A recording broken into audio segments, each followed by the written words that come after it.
And this is like relationship with the outside world. Okay? And there's 5 of them. We're going to go through them. But first we'll go through the limbs. We'll go through all the limbs first, and then we'll branch out from the limbs and go through the detail of the Yamas and the Niyamas. But Yamas, so there's 5 of them, so you need to know there's 5 of them. And this is external world. Relationship.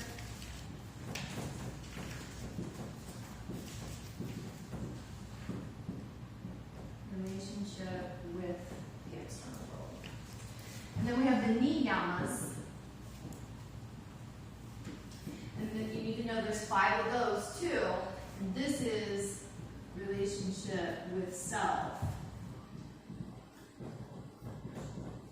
And you know, Patanjali, Krishnamacharya, Iyengar, they all, this is the way you're supposed to learn yoga. You're actually supposed to learn these things before you even get on your mat.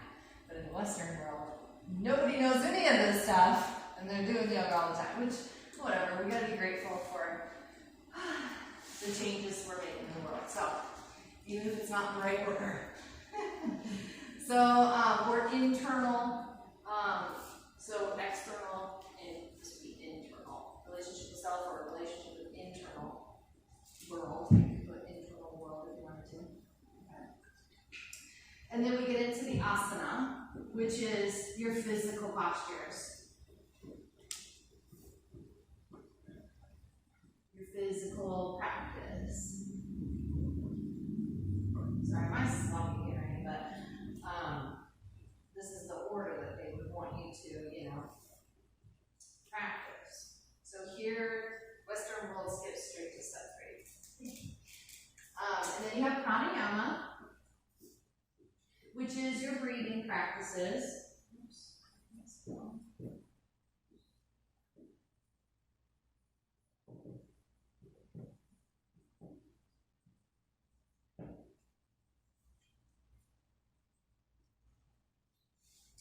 And then 5 is pratyahara, which that is what we were talking about, how you draw in the senses. It's disciplining the senses. You know, can you control, you know, the smell? Can you block out the smell of the cookies baking in the oven? You know, can you block out the sirens of the, you know, ambulances driving by? Can you, you know, close your eyes with the pratyahara because you're drawing away from the external world with the eyes. So we're going to talk about eyes, ears, nose. You know, taste, you know, of course,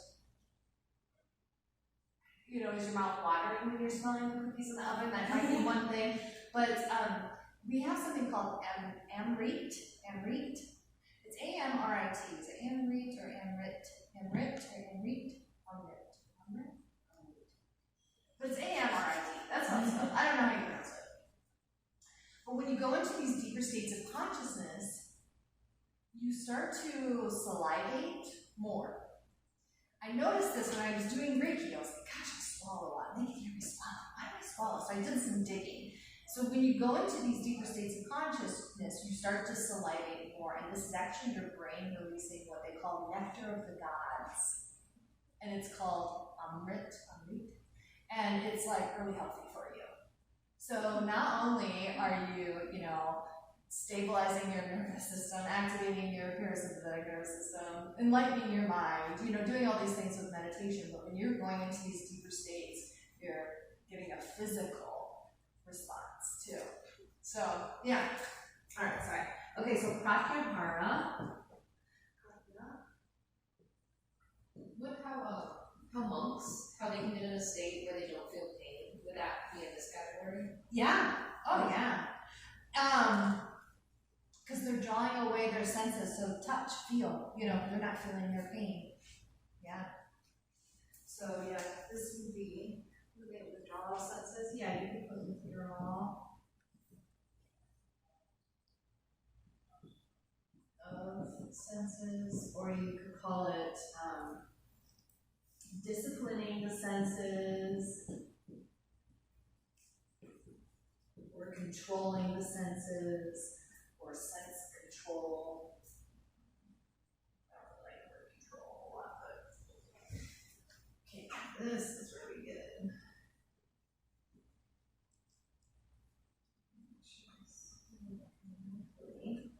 dharana. This is concentration. So this is when you start to, you put the Buddha in front of you and you're concentrating on the Buddha. One of the meditation techniques I'm going to teach you guys. Are we videotaping?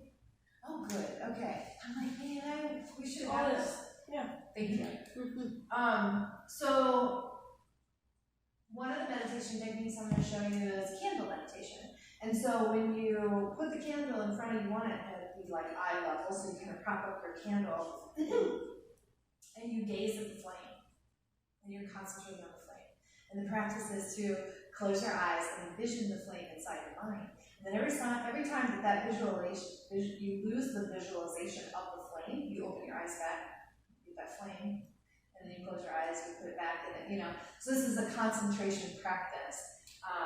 This is also, concentrating on the Buddha, right? Like you're just so focused on the Buddha that you don't smell the cookies, you don't hear the sirens, it's just you and the Buddha, So this is concentration.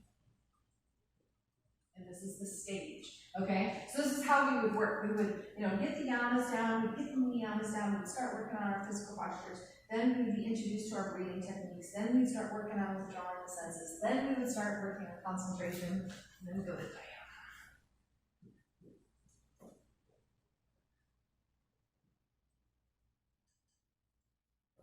And this is where you practice becoming one, or I guess I would say embodiment would be a good word. Absorption is another one.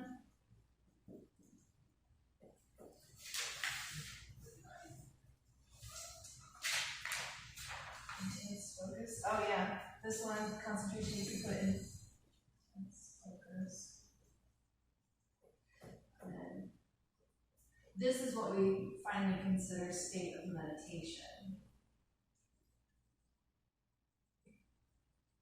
So now you've embodied the Buddha, or you've embodied the flame. Now you don't have to concentrate so much at looking at the flame. You've got the flame inside your mind. You've embodied it. And then that is what leads you to samadhi.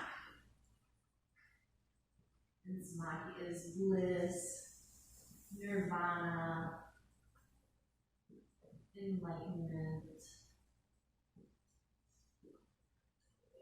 state of oneness.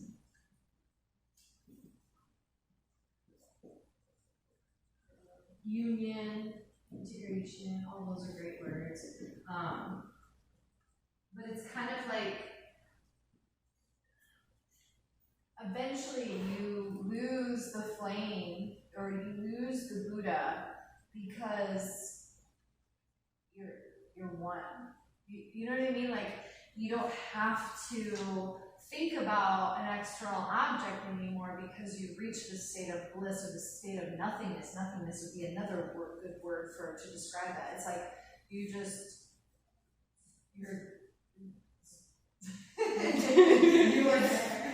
like zoned out, I guess is another good way to describe it. So one time I had this meditation experience where I was like, okay, I'm going to back up out of all the layers. Anything that comes through my mind, any kind of identification, I'm just going to go behind it. I want to get that behind it all. And I was like, who am I? What am I doing here? What am I? So any kind of personality or identification that came in, I wanted to okay, what's behind that? What's behind that? Any thought? So I just kept doing that. It was almost like I was here, I was focusing on getting behind all of the thoughts. And then all of a sudden, my heart started beating faster, and I was probably, in this absorption state, and I started just crying, and I didn't really realize, I was like, what is going on? Because my mind was just trying to get behind everything. But my physical body started to have a response where my heart was beating faster and I was crying. And all of a sudden it was like, your love. It was just like a waterfall came crushing over me. And it was like, you're love. And it was like anything outside of the state of love is a drama, is an illusion, you know?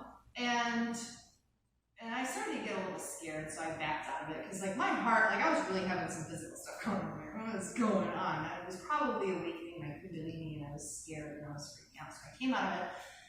But now my yoga teacher would be like, that's not meditation. Meditation should be nothingness. To each their own. I feel that when we, you know, but then my other yoga teacher, Linda, I'm like, what's the level? Like I'm like, what's the causal plane? Like, because it came to me in a dream about the causal plane, and she's like, oh, well, what is it, Yogi? Oh my gosh, I'll have to look. I have a couple of his books. She gave me his name. She's like, he talks a lot about it, you know, but, so the causal plane is this layer or level or dimension where all of our thoughts together exist, and we can tap into that. So that's why sometimes, especially sensitive people and empaths, they'll feel or think a certain something, and it's not even their own. You guys ever experienced that? Where you're like, oh, my stomach hurts all of a sudden, or why did I have that crazy thought? Where did that come from? You know, it's not yours. You picked it up from the causal plane, you know.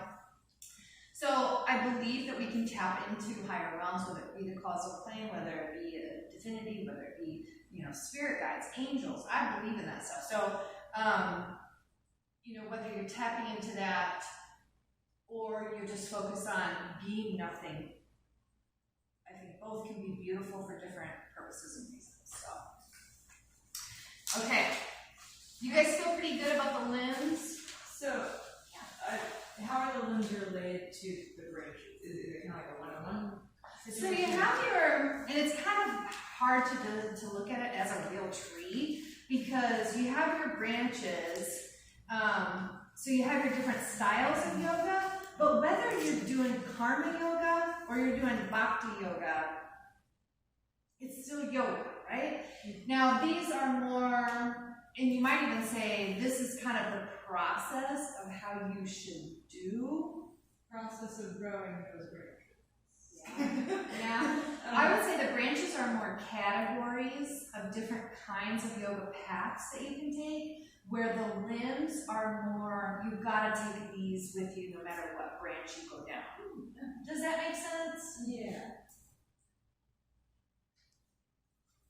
So these are, you know, you may never go into tantric yoga practices. You may never go down that branch, but you'll want to have all this, you know.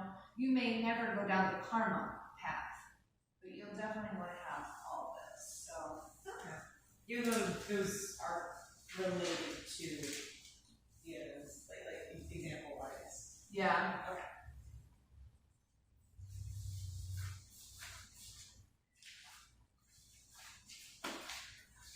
Okay, so then, do you guys feel like you have this real good so I could erase it? What? Is it above? Yes. Where? Right there. Right there. Do we have a Yes, move out of the way. Where'd it go out? Oh, it's a tiny little thing. Do you have something else? Sorry, we're gonna kill bugs. Sorry. Versus my bug killer. He's like, oh, cool. This is my bug killer. Is she really?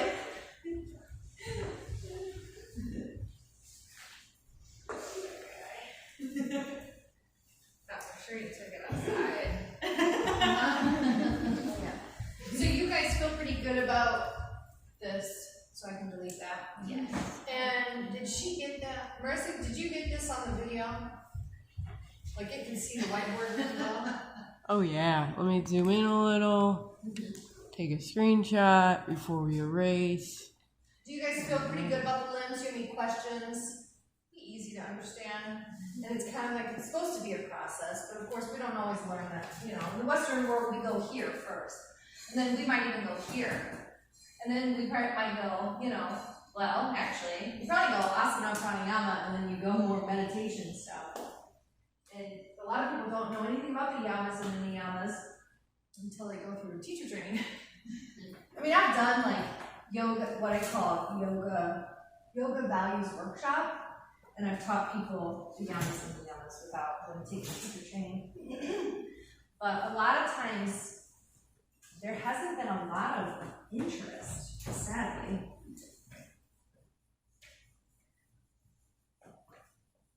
Because they are definitely helpful, and you can revisit them.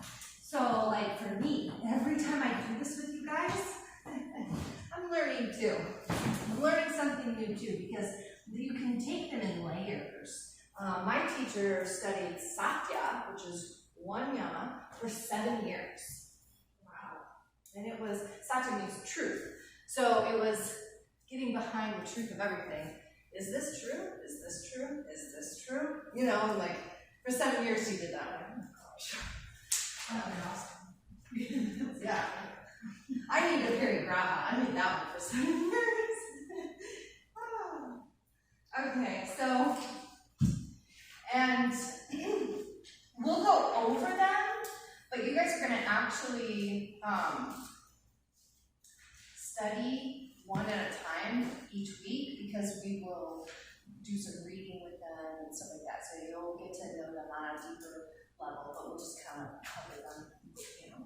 Okay, so first, start with the Yamas. Number 1 is ahimsa. And this means non-violence. And it's so funny because when I first learned this one, I was like, psh, I got this one in the bag. I am not a violent person. But further study, it goes down even to the point of not pressing our beliefs onto others or our opinions onto others. It's to the point of you let everyone express themselves the way that they want or desire or need to express themselves, and we don't try to change any of it. And that can be hard sometimes, especially for people who we care about or we want more for, and they're okay settling for less. I don't know about you guys.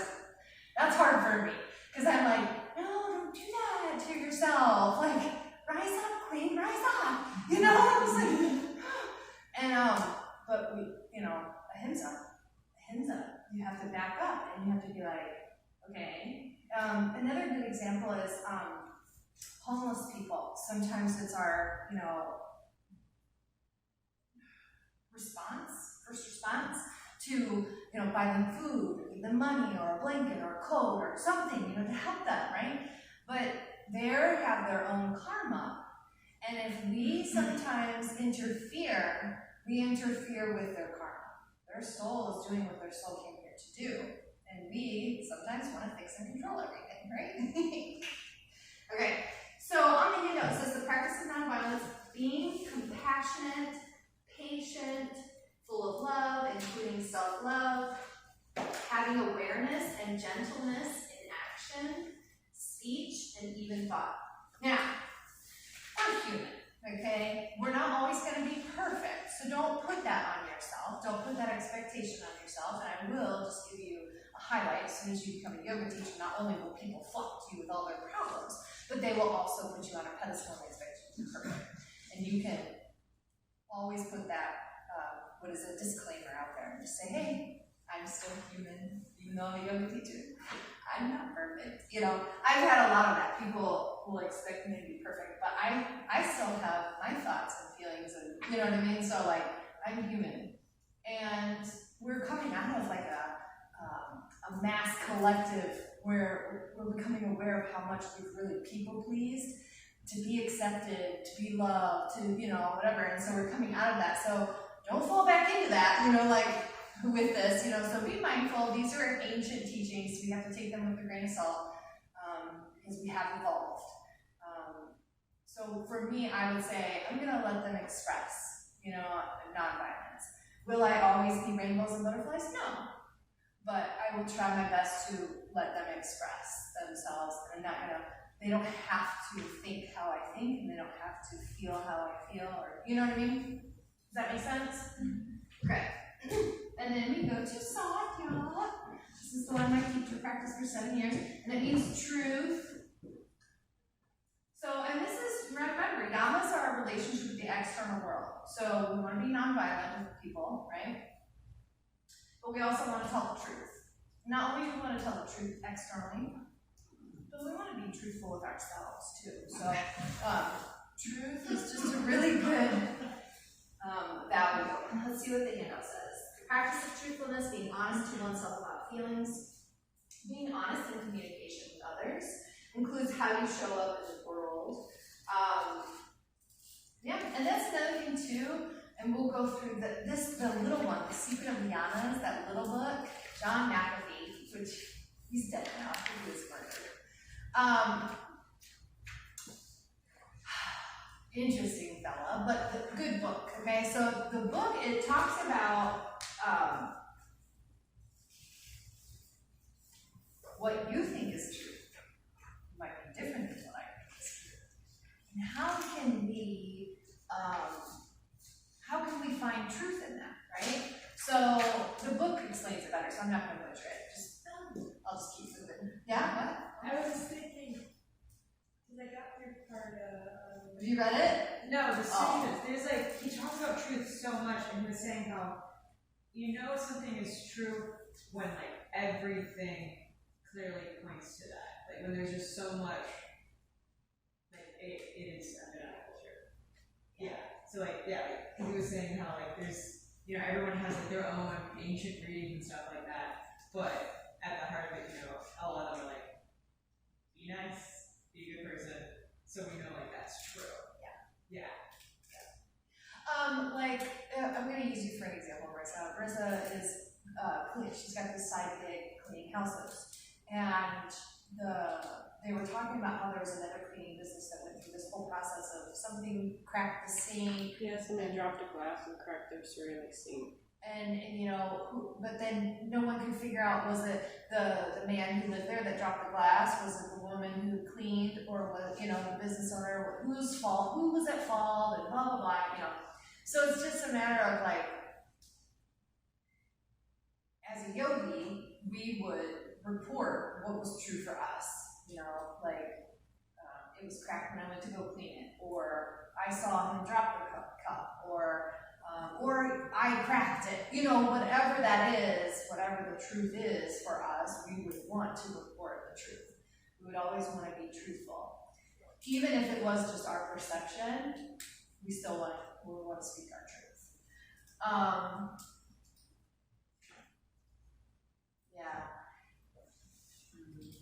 Yeah, I don't need to wait too much. We're not there yet. Okay. So 3 is asteya. And this is non-stealing.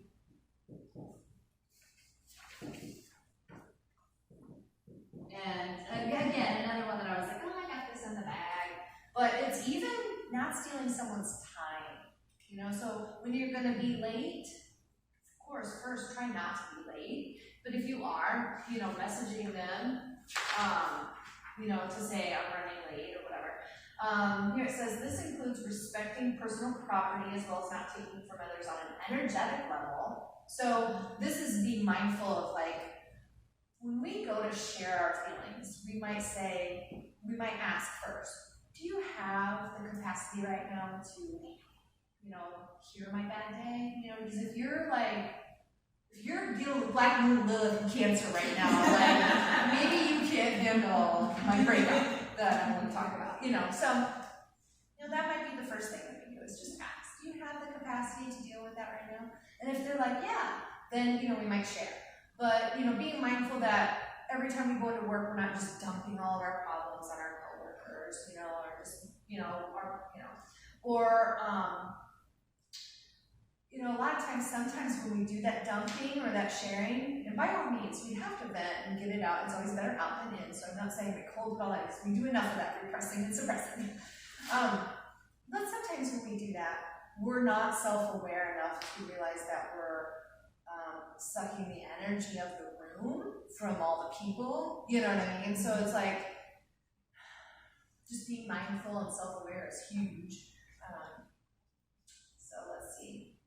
Respecting personal property. So like if we borrow something from somebody, that would be like giving it back in a good amount of time, you know, a decent amount of time, not keeping it for like a year.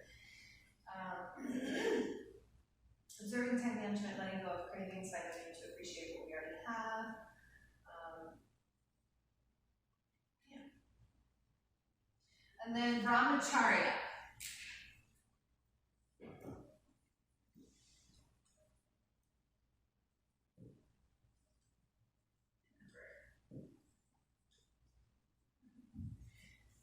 And this is moderation. I'm going to do a podcast with one of my students. He was, Dustin, he was in my second teacher training group. And him and I are going to do a podcast together. And that is going to be one of the first topics that we talk about is brahmacharya.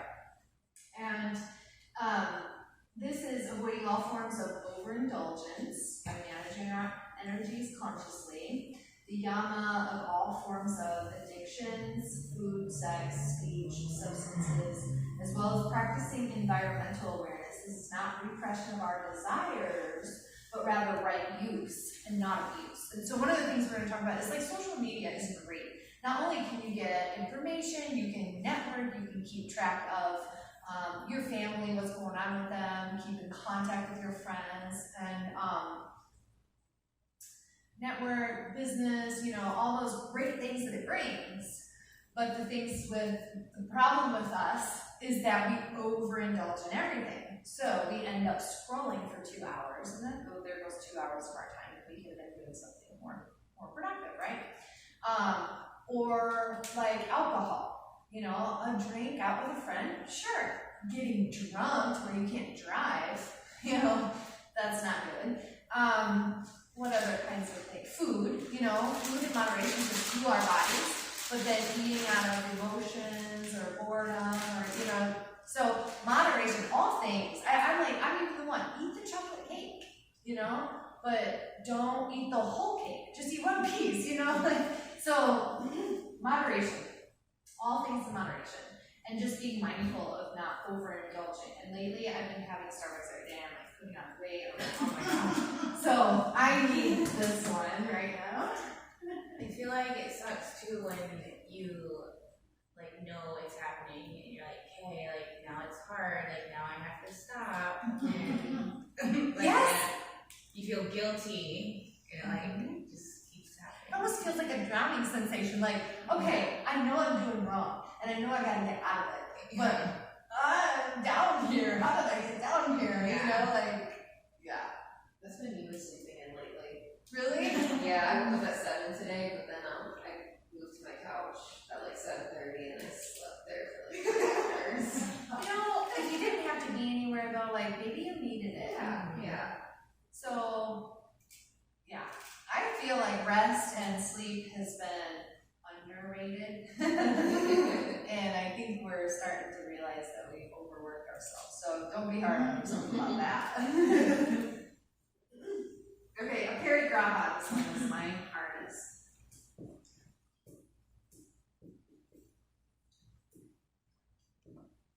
This is non-attachment.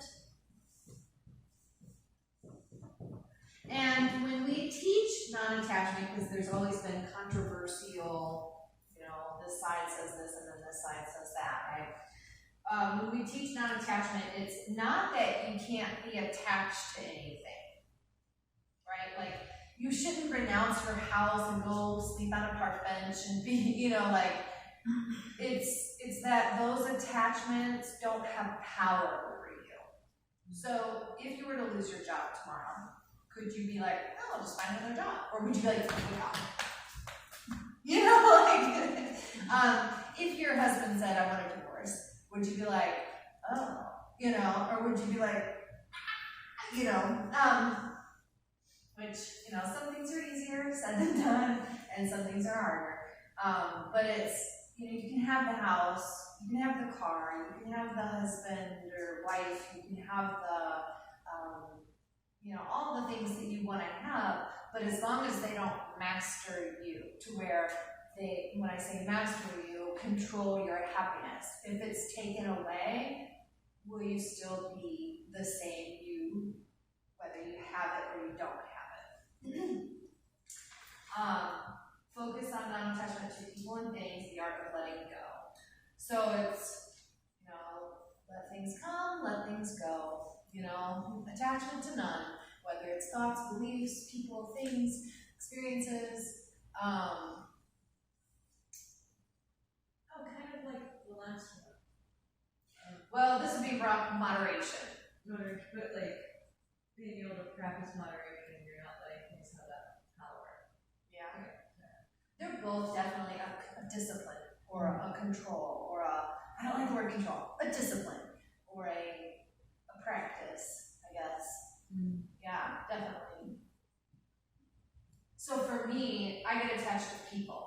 It's like, oh, don't go. So I have to practice that. I'm learning to, no offense to you guys, I can't be friends with everybody. So I have to love you from afar. And that's just something I've learned from personal experience. I get really attached to, for me, okay, I'll just be real. I've gotten attached to students, and then when they don't necessarily want to stay here and teach here, I'm like, why? What's wrong with me? I take it really personal and it hurts my heart. So now I'm like, okay, you gotta have boundaries, Lisa, and let them be them and let them, they're free spirits, they just come and you just give them what they need and then they go on, and so I have to, and so now it's like, okay, there's gotta be something there. So it needs to be teacher-student relationship, not so much friendship. So I'm sorry, okay? I apologize that we won't be getting coffee or, we'll see. Okay. Everybody feels good about the Yamas. Do you have any questions about the Yamas?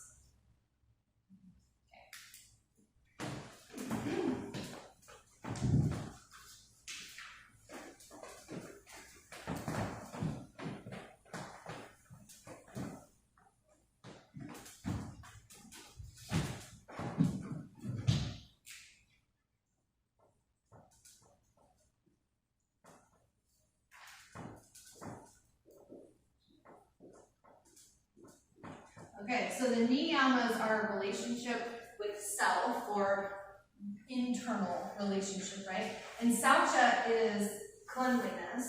The practice of purity is what that says.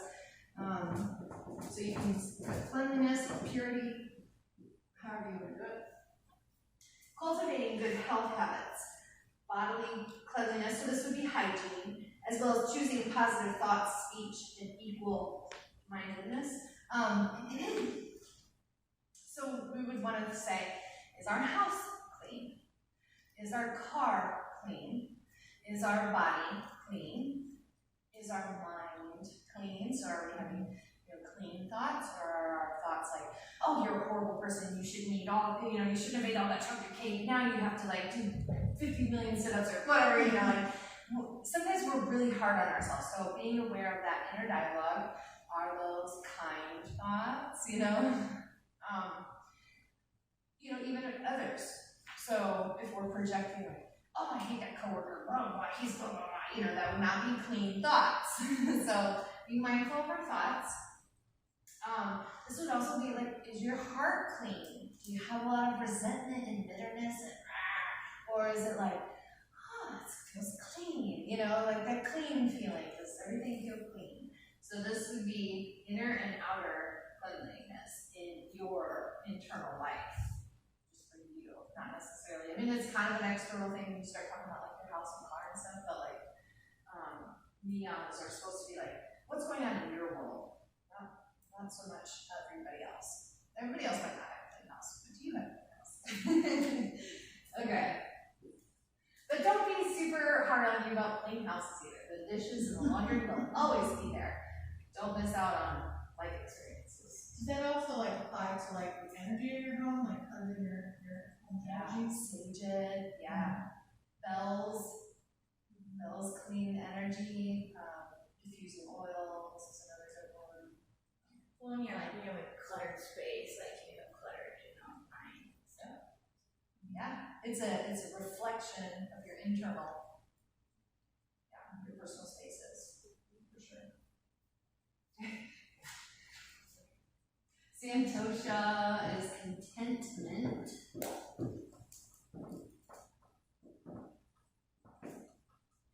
Now, make sure you put but not complacency. Okay, there's a difference. The practice of contentment, learning to be grateful and calm with whatever is showing up in our lives, whether or not we like it or dislike it, view it as success or failure. Whether we like it or dislike it, or whether we view it as success or failure, we're still grateful. So finding, and this is sometimes easier said than done, but even the really hard times in our lives, whether we've lost a job, or we had to move, or we lost a family member, or we went through a bad breakup or divorce, right? Can we look at those parts of our lives as catalysts? They're growing us, they're refining us, they're cultivating us. Can we be grateful for the growth that they're bringing, even though it hurts like hell? Can we be grateful that it's refining us into a more wiser being, or more, now we have more knowledge or more experience, can we be grateful? Can we find contentment in it? Everything's coming down, it's raining, life sucks, all this stuff. Can we turn to, I still have running water, I still have a roof over my head, can we turn to the blessings, especially in those dark hours? That's even more the time we've got to turn towards our blessings, because it's so easy in the dark hour to compile. Oh, this is wrong, this is wrong, this is wrong, but this is wrong for 10 years, this is so wrong. It's so easy to compile. I've been a compiler all my life.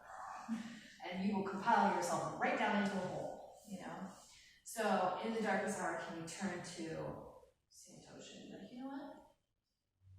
I don't care that all that's going on right now. I'm going to focus on these things. And sometimes I've gotten out a list, and I'm thankful for my kids. I'm thankful for this, and just remind yourself of your blessings. Also, when I say not complacency, because sometimes we can fall into that trap of,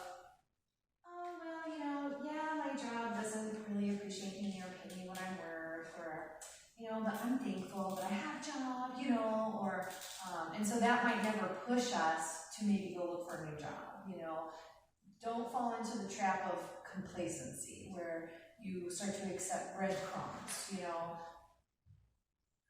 So it's, yes, be thankful for the things that you have, but never stop striving, for more and better. That's human nature. And don't ever, that's one thing, that's another controversial thing that comes with these ancient teachings is renunciation. Do we renounce everything? Or do we still crave? And with the reading and stuff, everyone's going to make their own discernment or opinions on these things, and you definitely should have the freedom to do that. I'm not here to tell you which way to believe, or because you might be one that renounces, and then your neighbor over here might be one that goes all like goddess, like I want all the abundance, and that either path is fine with me. But it is human nature to desire. It's in our nature to want more and to want better. Now we just have to be aware of, can we find contentment instead of, oh, well, I have a beautiful home, but I've got to have a bigger house now because I know those people. Oh, well, now I have to have the newest BMW because mine's 2 years old. Or, oh, now I have to have the new iPhone, that gets a little crazy. That's madness. So I'm not saying, that's human nature, but it is human nature to want more for yourself, to want better. We just have to hone in and kind of not hone in, keep it under kind of what's this word? Lasso it in, Reel it in. Reel it in to,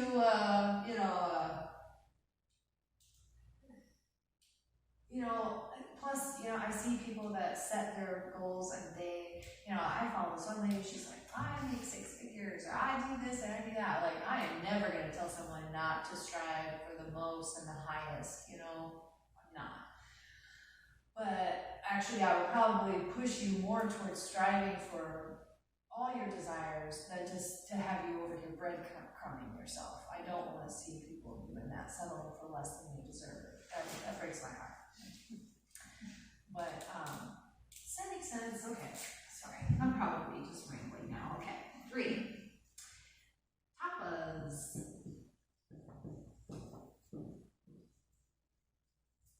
So there's a lot of different words. Zeal is one of the words for tapas. Austerity is a good one.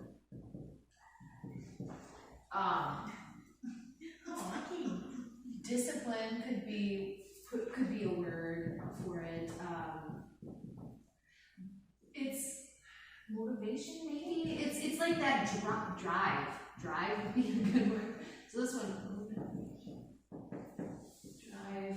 It's that feeling inside of yourself that gets you to do the hard things or pushes you forward when you want to give up. Practice of austerity, the practice of general spiritual discipline, and you can even remove the word spiritual. It doesn't necessarily have to be discipline. It could be physical discipline, it could be mental discipline, and it could be spiritual discipline. Making a commitment to your spiritual path, or making a commitment to your path, period. And the action of practice, the determination to follow daily spiritual practices. So there's going to be days that you're like, I don't want to do my sadhana, but you're going to be like, nope, I'm going to do it because of tapas. Even if it's only 15 minutes, you know. It's that dedication might be another word. Dedication, commitment would be another word. It's like holding true to your goals or your the commitments you've made to yourself or the commitment to your goal of what you're working towards. Does that make sense?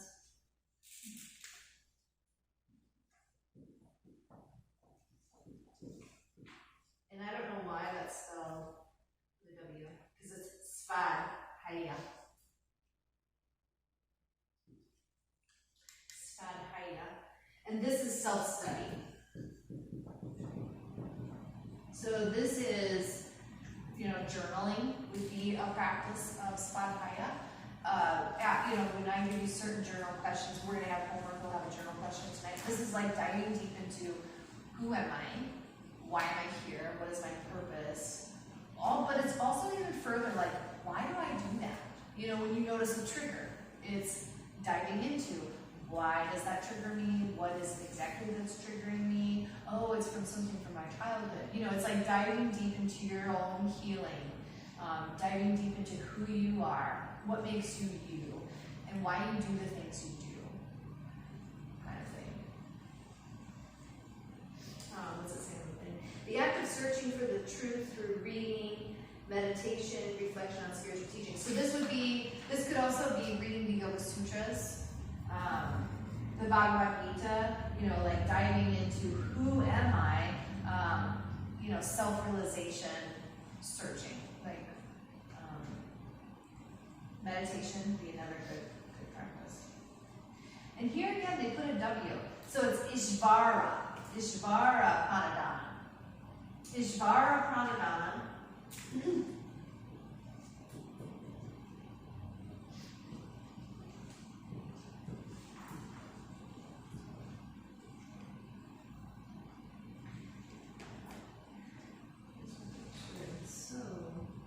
I'm so sloppy.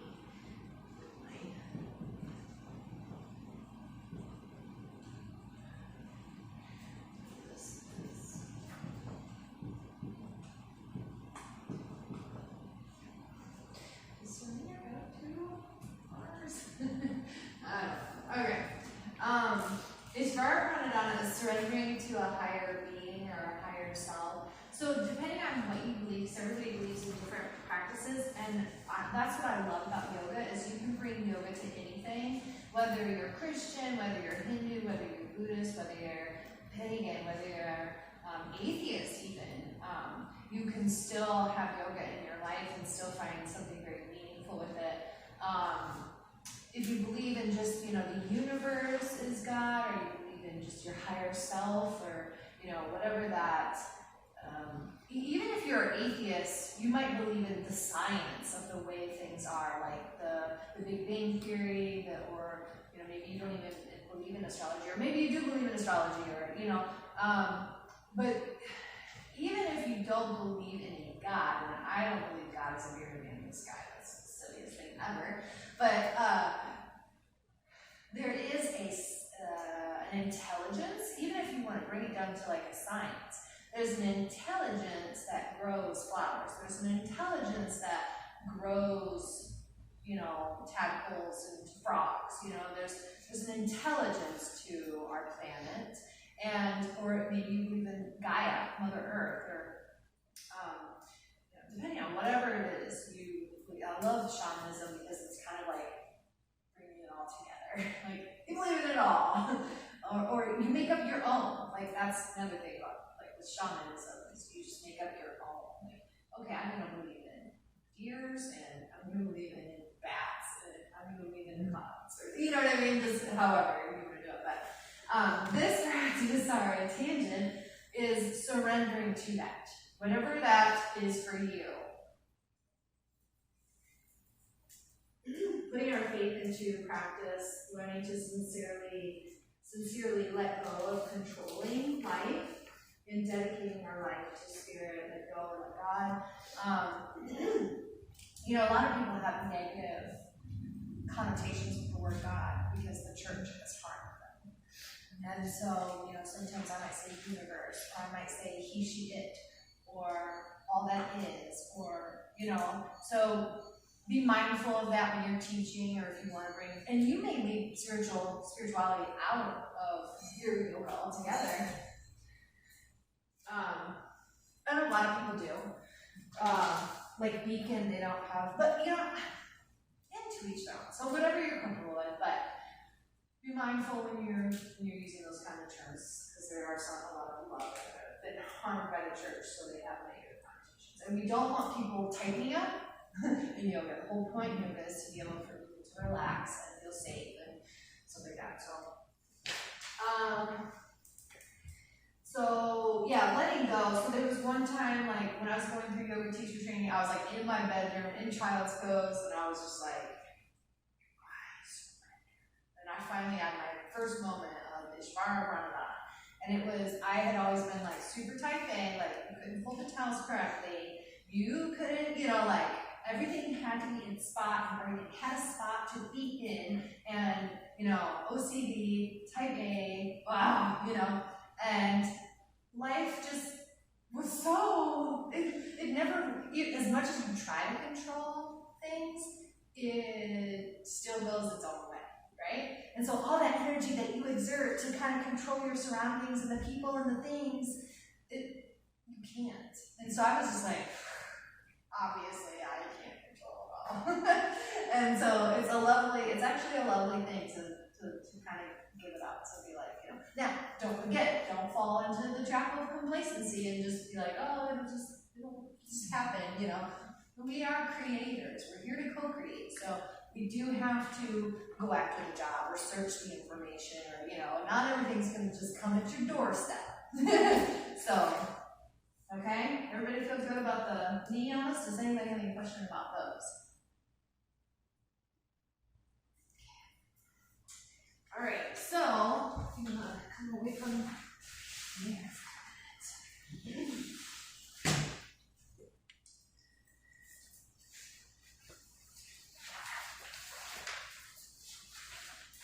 So enough philosophy for the night. We're gonna go ahead and pass around anatomy terms. Fun. Did anybody get a chance to observe a class? I took a class. Yeah? Did you fill out the form? I started it, yeah. Good. Yeah. Cool. It's a really interesting class. She mixed yoga and Tai Chi together. Oh wow. It was really interesting. That is interesting. Okay. Yeah. Does attending a class, does that work the same as observing? Yeah. Oh yeah, because sometimes some studios won't let you just go in and sit. So you can go take the class and then fill out the form after the class. Okay. If that's easier for you, yeah. Gotcha.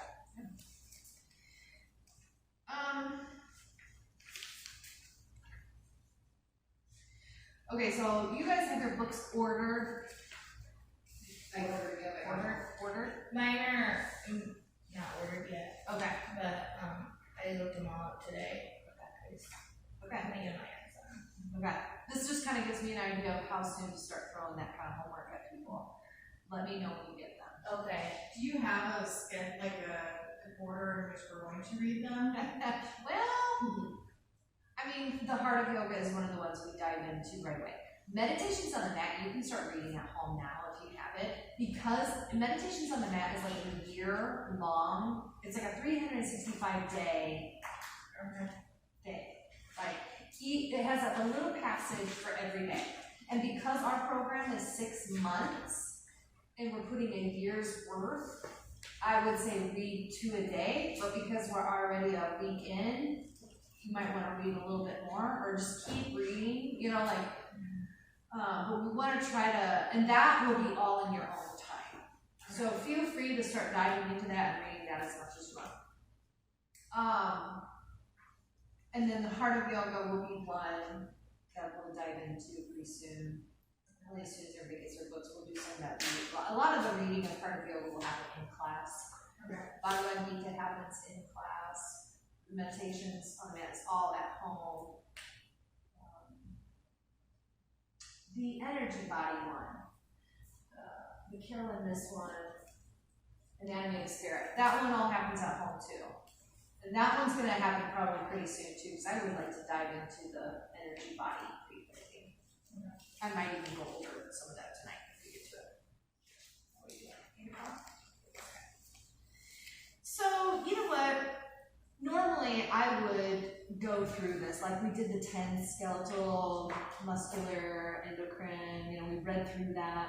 I would probably do that with you guys, but it's a lot here. We could, I think what I've done before is we've been around the room, so I'm not reading the whole thing, or you guys could just read it at home. And if you have any questions, how do you guys feel about that? You want to go through it?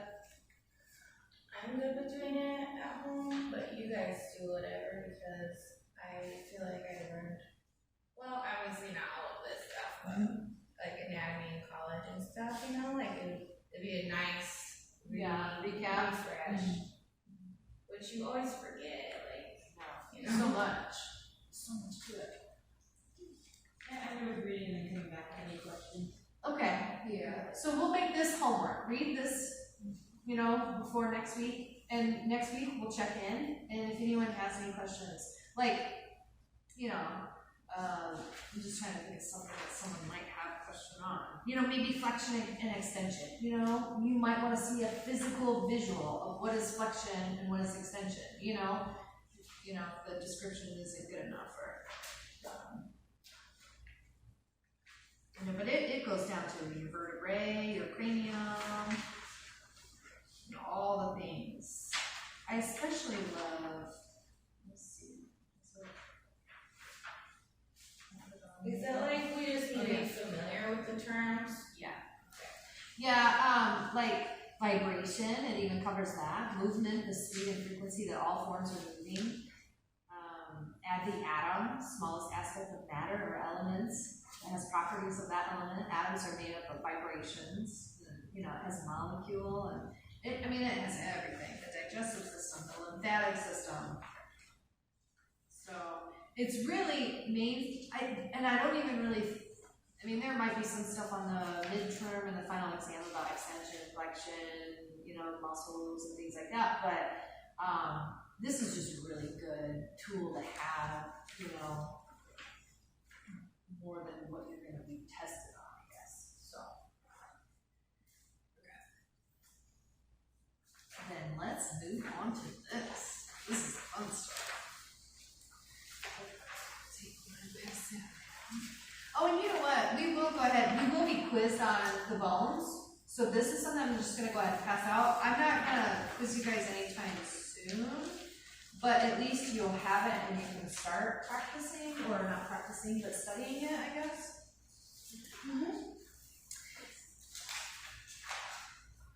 And maybe what we'll do is we'll shoot for it's nice to have at least a goal.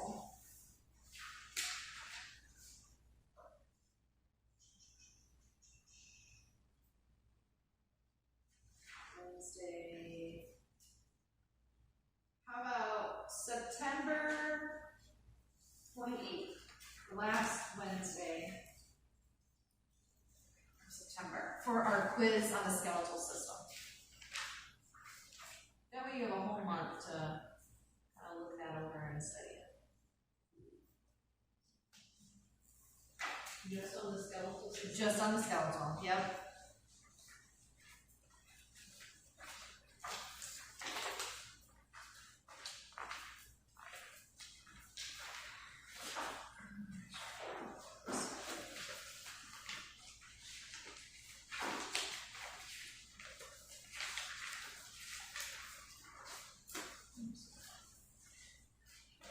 Can you tell, Lana? Yeah. Wednesday. I said September 28th. Quiz. Thank you, Marissa.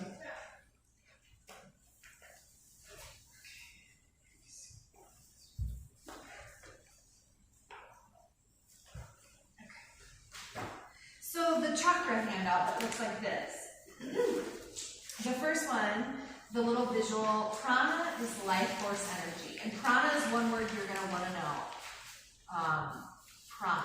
Prana is life force energy. The energy in which all of life is based from. This energy permeates all living things, all sentient beings, but also, you know, your trees, your plants, you know, life force energy. In China, this life force energy is known as qi. It is the essence of all life. It is your vitality. Okay, and then the next picture I love because it really shows all the nadis. And a nadi means a channel with the river flows. So the channels, all these lines that you see, are the lines where the energy, the life force, the prana, flows through. Okay? We have like 72,000 nadis in our body around us, okay? And that description is really, it's like an ancient picture. It's been around for a really long time, and it's nice because it shows you, because it even shows you like the aura around your body and how, you know, the energy is in and around and everything. Now, I tell people, think about like your pipes, you know, like your plumbing. If you have hair clogging the pipe, the water doesn't flow as good. So that's what happens when you have, like, you have your nadis, right? The life force energy flowing through. Okay, what can clog that? Emotions, trauma, memories, anything that gets stuck in our energetic system can clog that. So then the life force energy doesn't flow through. And what happens when the life force energy doesn't flow through is disease starts to set in because you're not getting that life force energy flowing. So energy that becomes stagnant, or parts of the body that isn't getting that life force, you know, just like the way that we breathe, you know, not getting the breath all the way down into the belly with our organs and things like that. People that are just breathing, chest breathing up here, you know, they're not getting that life force energy down here. So what do we end up with? Colon cancer, you know, having to have our gallbladder removed, you know, all these things, you know, because we're not getting that life force energy down there, right? So the nadis are the subtle energy pathways that prana is delivered to every cell of the body. Okay, so then we'll go to the next picture. The main energy channel that runs through, it should look yellow, but it's the main one that runs through the center. It runs along the spine, right? The Shashuna is the main energy channel that travels the middle of the spinal cord. And then you have your two main nadis, are the Ida and the Pingala. And they cross and intersect along the Shashuna. They also cross and intersect and go through like your chakras, your main energy channels, right? Now, the Ida is feminine. It's your lunar nadi, and your Pingala is your yang, or solar, masculine one, okay? Your left side is your receiving side, so this is going to be your more feminine side, so when you think in terms of energies coming in, and then energies going out is going to be more your right side, okay? pleasers will end up with left side issues, left hip, left knee, left shoulder. You know, it's like, you know, we take on a lot of people's stuff, or we, you know, do, you know. Well, people pleasing could be right side because that's serving, that's doing. This is when we're like taking on a lot of people's stuff. Okay. Okay. And then we move down. This is a nice diagram because for the longest time when I learned about the chakras, I thought they all vibrated out. Well, the root vibrates down. This is your connection with Earth, so it makes sense. But this is a nice visualization because you can see the motion of the red, the root chakra. That's your Muladhara there. You can see like it looks like a coil going down through the legs. And then your third eye, you know, everything that it vibrates out, even the third eye. But then when you get to the crown, and this doesn't really show it, but the crown is like, they call it the Godhead or fountainhead. So it kind of comes up and then out and around. And it's like, if you think of like a waterfall, like this guy, when we turn him on, have you guys ever seen him on? So you can see. Because the water comes up and out of his head, his crown. Is that water? Yeah. Well, I mean, his is minor compared to the way I'm trying to describe it. But so the crown comes up and then out like a fountainhead, and it goes out into your aura. So your aura is like, if you think of an egg all around you. So your aura is out in front of you, behind you, to the sides, below, and above. And empaths, sometimes our aura can be miles out, okay? It's really important to, and you know what, I have a meditation that I'll bring into you guys to do because I think it's really important. I've never done this with any of my classes before.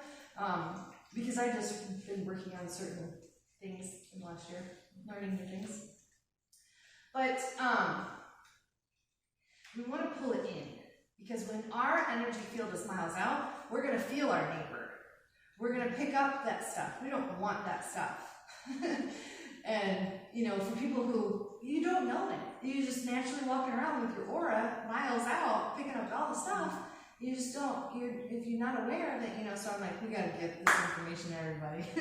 But, and then some people, really rigid people, their aura is like, right here. It's not expansive at all, you know? So we want it about 2 to 3 feet in front of us, behind us, above us, below us, out to the sides. Do you have a meditation that helps you bring it in? Yeah, yeah, and also cleanses it, and then we put a protective shield around it. It's lovely. That would be very helpful. Yeah. So yeah, the Godhead, the fountainhead, the crown chakra. So then you can kind of see how they vibrate out. We have 7 major chakras in the body. We have a lot more chakras. These are just the 7 main ones. The most popular and the most important that you really need to be aware of. We have them in the hands and the feet too, but we won't cover those. There's even an 8th chakra above the crown that they say it's like a golden sun. So, you know, if that ever comes to you in meditation, you're tapping into your 8th chakra. But yeah, okay. So it's supposed to be chakra. For the longest time, I still hear some people say chakra. But it really needs to be chakra or chakra, you know. I do more chakra, but they say it's chakra. But it means wheel in Sanskrit. And wheel because they're spinning energy points that run from the base of the spine to the crown of the head. So you can envision them like a spinning wheel at each point. I should have brought, I wonder if I have it, I'll look. But it's scientifically been proven. So for the longest time, this was just ancient woo-woo. They wouldn't acknowledge them. And now they do. Because they align up with plexuses, which is, I should probably look it up because I'm going to totally butcher this. It's kind of like where tissue and nerves kind of comes together. They call it plexuses. Do you know what plexus is? Anybody know? In the spine. Maybe. System connects up. You know what a plexus is? Is that what it I is? thought that's what it was. Maybe I'll find it so I can say it word for word. But scientifically, where these plexuses are is where the chakras are, and so now they've scientifically said they've scientifically have acknowledged them. Or like the third eye, you know, when they say that it's like a little beam in your brain or something. Yeah, the pineal gland, they say ancient, like if you believe in days of Atlantis, that it used to be the size of a grapefruit, but now it's like the size of a dried pea. And they say that because of the systems that we live in, the fluoride in our water, and the things that we've been subjected to, whether it be through music and chemicals and like your laundry soap, it disrupts your endocrine system. Like there's just so much that we're subjected to on a daily, every day. The chemicals and stuff that's just, and the foods, and I could go on and on. I got lots of soapboxes there, but okay. They are spinning energy points that run from, okay, yeah, I said that. The chakras move into each other. They are in constant movement, not static. Sometimes they're very open, sometimes they are partially closed, they expand and contract, and every day may be different. A good analogy is like a kaleidoscope. So for the longest time I thought they were isolated, but it's energy. And so, you know, you can, like today when I did my grounding technique, when I went into the earth, all I saw was like red and orange because I was dealing with my root and my sacral. So like it kind of merged together into like this copper clay looking color. But they do, you know, merge into each other, and they will be different. So like on one day, let's say you're dealing with grief or sadness, they may be really closed and you may be like in protective mode and just like, you know, or you might be really happy and they might be like really open, and you know, you might be really stressed and they might be like more electrical and, you know, erratic. Or you might be in a really flowy mood and they might be flowing smoothly. You know, they're going to be affected by how you are, and you're going to be affected by how they are, if that makes sense. I think it describes that in here somewhere, that it describes it better than what I just described. Okay, so this description, the next picture, the next visual, it kind of shows you the different colors and the locations. That's why I put that visualization in there, because I thought it's nice to see the colors. But each chakra has a name and is stimulated by its own color. They vibrate and rotate at different speeds. So the root chakra is at the base of the spine and vibrates at the slowest frequency. So you're gonna, like the didgeridoo music that Brian played when we were in Shavasana, those like low sounds, that's gonna be really good for your root chakra. You know, it's gonna be more where it's vibrating at, it's gonna, you know.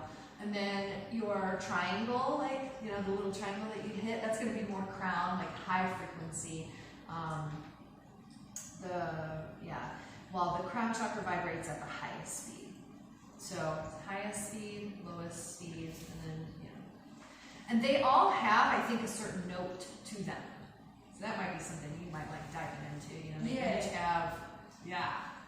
I share the seed sound, like I'll give you the seed, like kind of similar to Om. What Om is like the seed sound for each one, but I don't know the notes. Yeah, so. like what's weird is, so like Baroque music, I can't remember the exact frequency, but it was always pitched lower than how we pitch it now. Now we tune to A440 frequency, and what's really weird is, like, that's technically like not the most harmonizing, like, physical frequency. Okay. Is it low or is it high?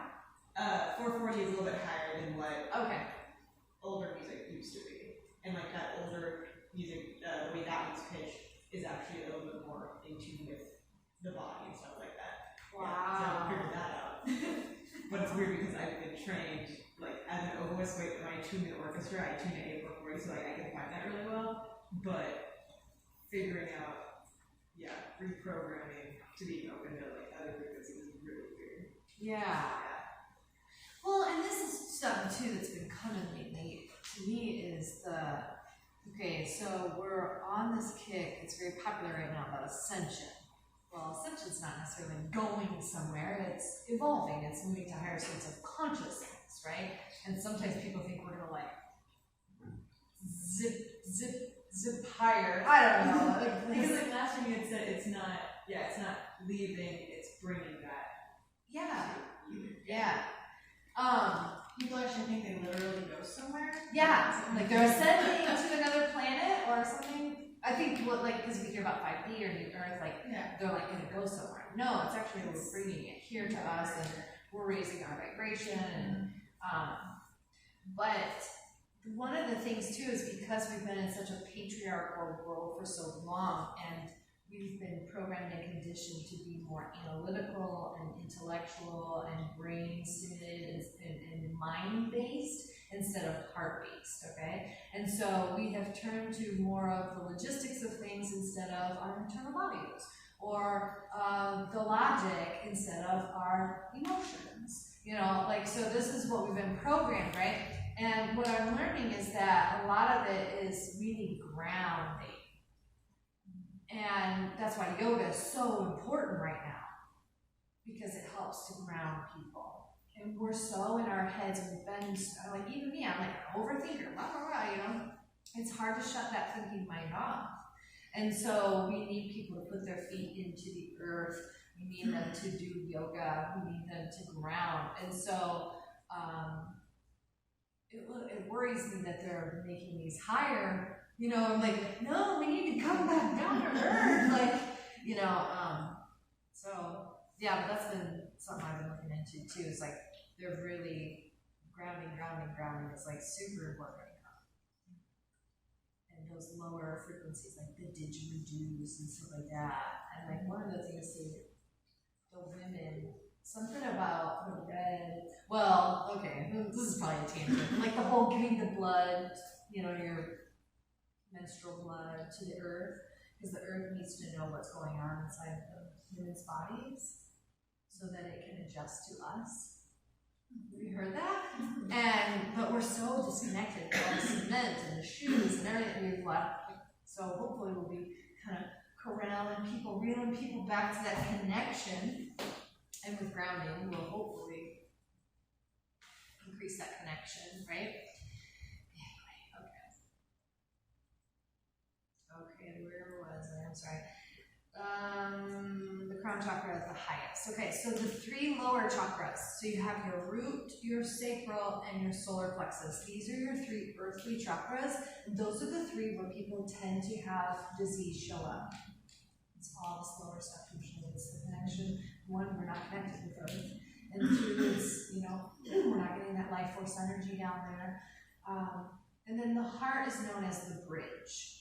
And then your throat, your third eye, and your crown are the three spiritual ones, higher realms, right? And the heart is the bridge that, what does it say? The bridge between earth and spirit.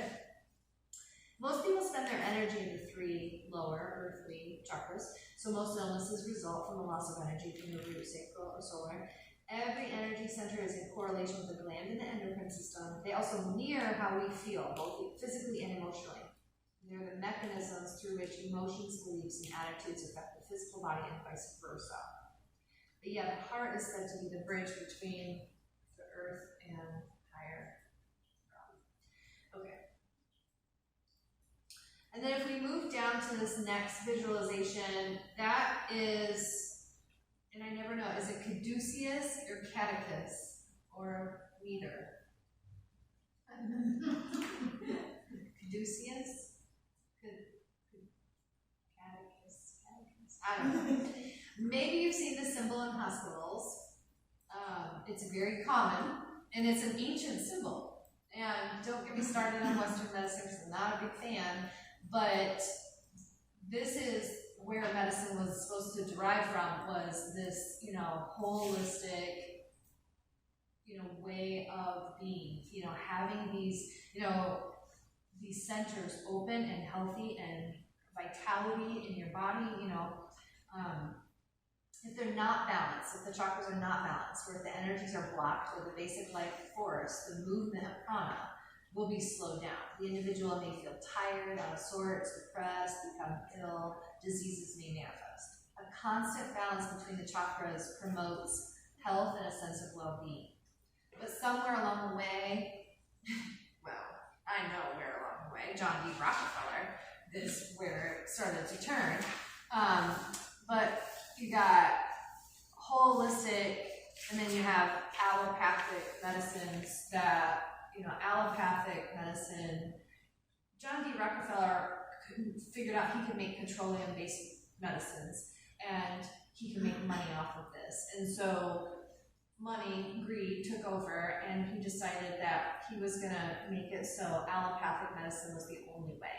And so he kind of pushed holistic practices out, and made it conditioned people to think it's quackery or woo-woo. He made it so you certifications. It's funny because homeopathic and holistic actually were the ones that were first certified, but he made it so this certification, the allopathic certification, was the only one that would be accepted and utilized and all that stuff. It's an interesting rabbit hole if you ever want to dive down into it. But our true medicine, our medicine women, our doulas, our massage therapists, our herbologists, the women that were healing, they got turned into witches. If you were healing a broken bone with some herbs, you were a witch. If you were, doing any kind of more natural practices, then they were burning ladies with the cross, drowning them. If they floated, they were a witch and they died. It's a whole soapbox of its own.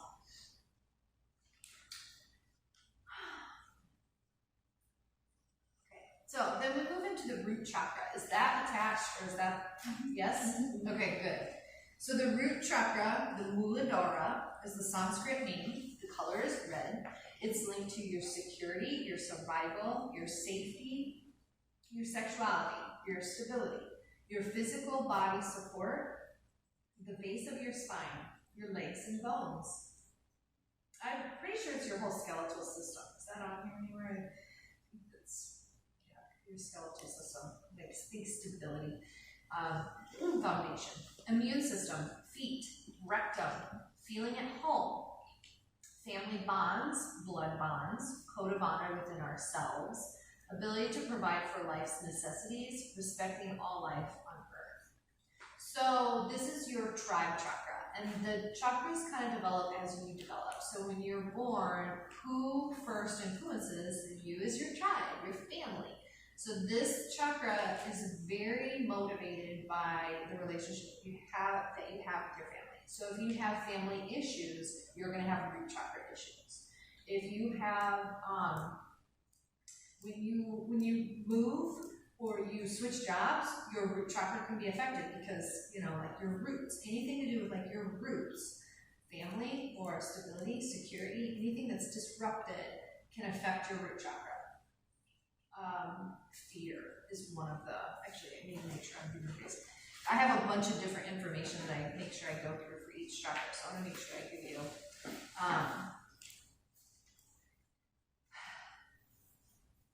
I'm not going to try to be too much of a conspiracy theorist here, but I will say that the root chakra has everything to do with fear and your immune system. And that's all I'll say. Okay, move on. Glands effects is your gonads, your ovaries, and testes. The health effects from this, so like if a root chakra, it can affect like having hemorrhoids, constipation, rectal tumors, cancer.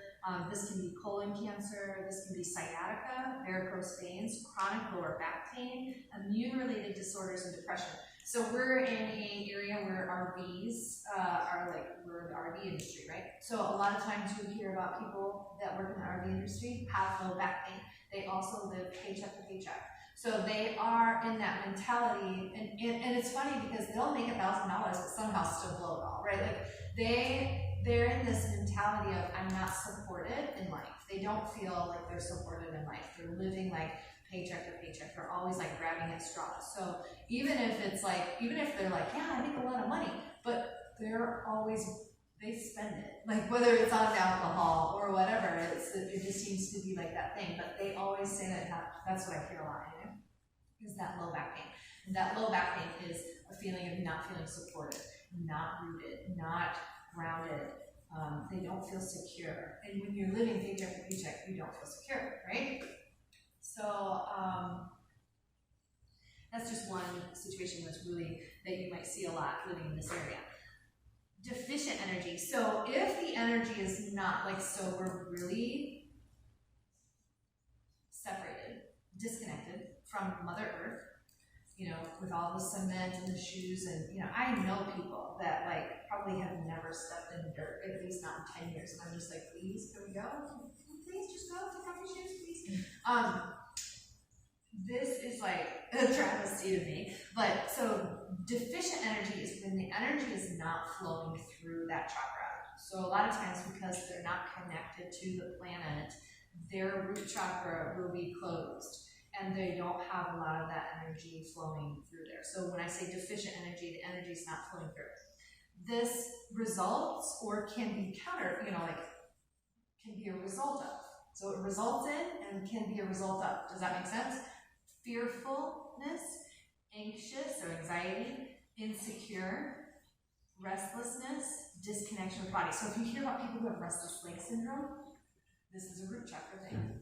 Okay? And sometimes once you start knowing the chakras, and you understand these things, then you'll start to be able to, your students come in and be like, blah, blah, blah. And you don't have to be like, oh, you got root chakra issues, honey.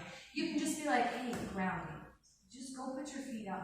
You don't necessarily have to tell them what's wrong with them, but you can give them solutions, things that they can do to help their root chakra issues. Excessive energy is when, let's say their sacral energy is blocked, and so they have the energy coming in to the root chakra, but it doesn't have anywhere to go because the sacral chakra is blocked, right? So that would be excessive energy. Too much energy in the root chakra would be people who overspend, overeat, they're hoarders, or they're sluggish. They might have a really high sex drive too.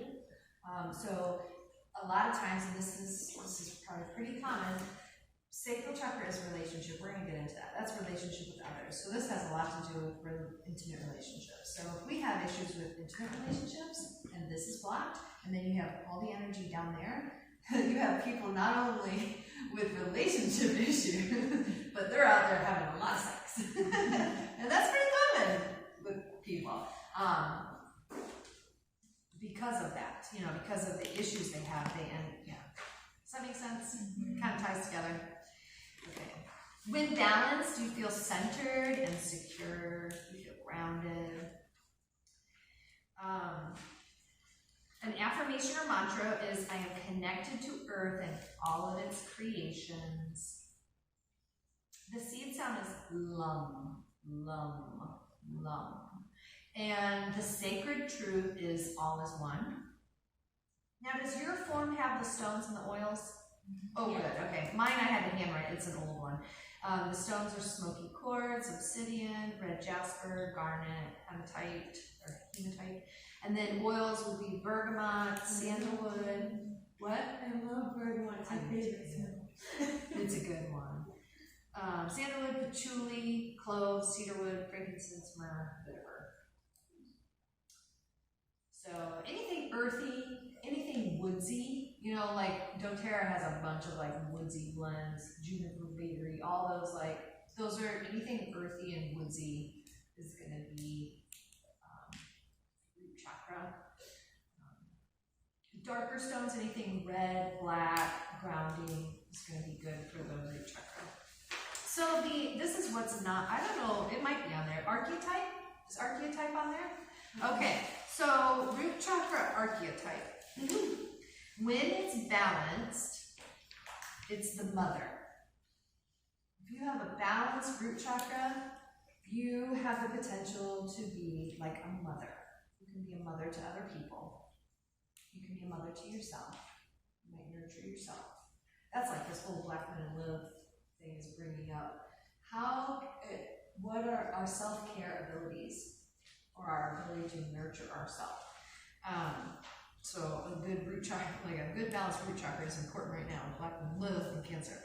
But unbalanced archetype would be the victim. So when you start to see people falling into a victim role, then you might say, oh, they might have some root chakra issues. Okay. Balanced energy means you're safe and you're secure. Okay, so we are going to get a little bit into the gunas, and I'm just going to tell you, we'll dive more into like what they are, but just, you know, I'm just going to tell you what they are now so we can use this to our advantage. So the gunas in yoga, we call prakriti everything outside of us, okay? The purusa is that consciousness from within, that comes from within. Like we wouldn't have this consciousness if we weren't tapped into the all that is, right? So the purusa comes from within, and the prakriti is everything outside of us. So it's the lights and the people and the things, you know, it's all the creation. And in the prakriti, they say there's three main elements that kind of defines all the things. They can be put in three different categories, and they're the gunas. Tamasic, rajas, that's tamas, and rajas, and sattva. And then you have, you know, they say tamasic is like the element of it, and rajasic is the element of rajas, and sattvic is the element explaining of sattva, right? So tamas is inertia. It's stagnant, it's not moving, it's laziness, it's, you know, inertia. It's like not going anywhere. It's the turtle, you know, it's like, come on. And then rajas is the busy, go, go, go, go, go. It's the rabbit, you know, just like moving everywhere, fast, busy. And then you have sattva, which is the balance, harmony, peace. And I should describe it like this, like rajas over here, tamas over here, and sattva's in the middle. It's like the balance, the harmony, right? The peace. So when you have sattvic energy in your root chakra, you feel safe and secure. When you have tamasic energy, or more deficient energy, it would be fearful and weak, okay? And if you have rajasic, like too much energy in the root chakra, you can be manipulative and controlling, okay? You're going to be able to diagnose all your students. Next time I'm done with you. Okay. Foods. Supportive foods for the root chakra are bright red foods from the earth, including red apples, cranberries, foods with roots such as radishes, red potatoes, beets, red beans, and lentils even. Red fruits, including watermelon, pomegranate, cherries, all red berries, so raspberries, strawberries. Food grown with deep tree roots or on a vine. Am I going too fast?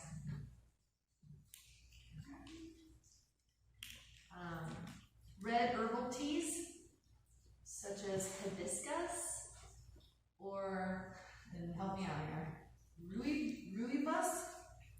It's Roibos. Rubios. You never know how to say that. Yeah, me either. Yeah, just looking at the point on the rings. That one. Yeah.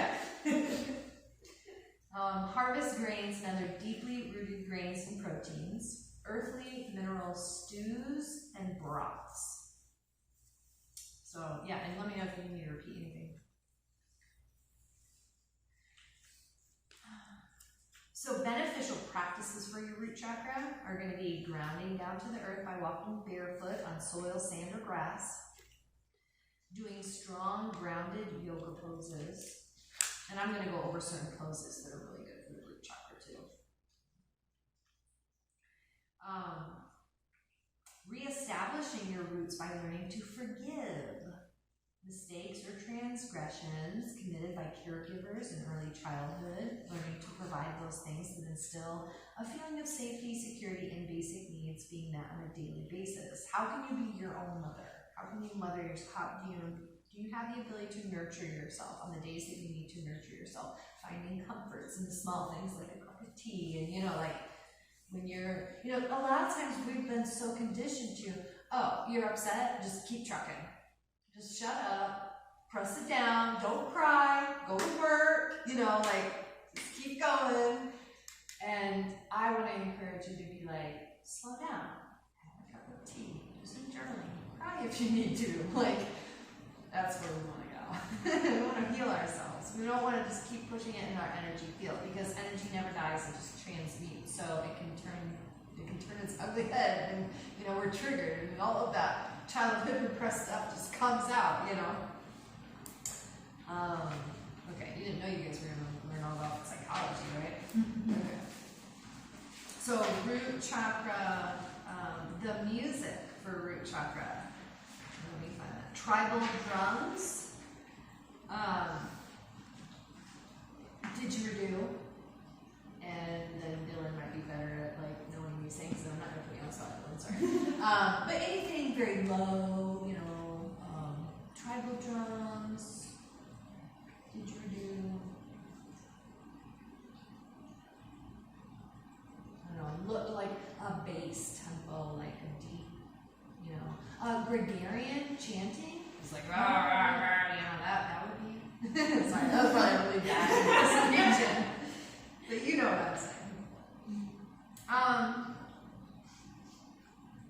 looking for the yoga poses. Okay, mountain pose. Everybody know what mountain pose is? Tadasana? It's just standing. I'll do it. Set your two on. So you want to make sure your feet are hips width apart, micro bend in the knees, draw the shoulders back, palms facing forward. This is mountain pose. You can also take people through a meditation.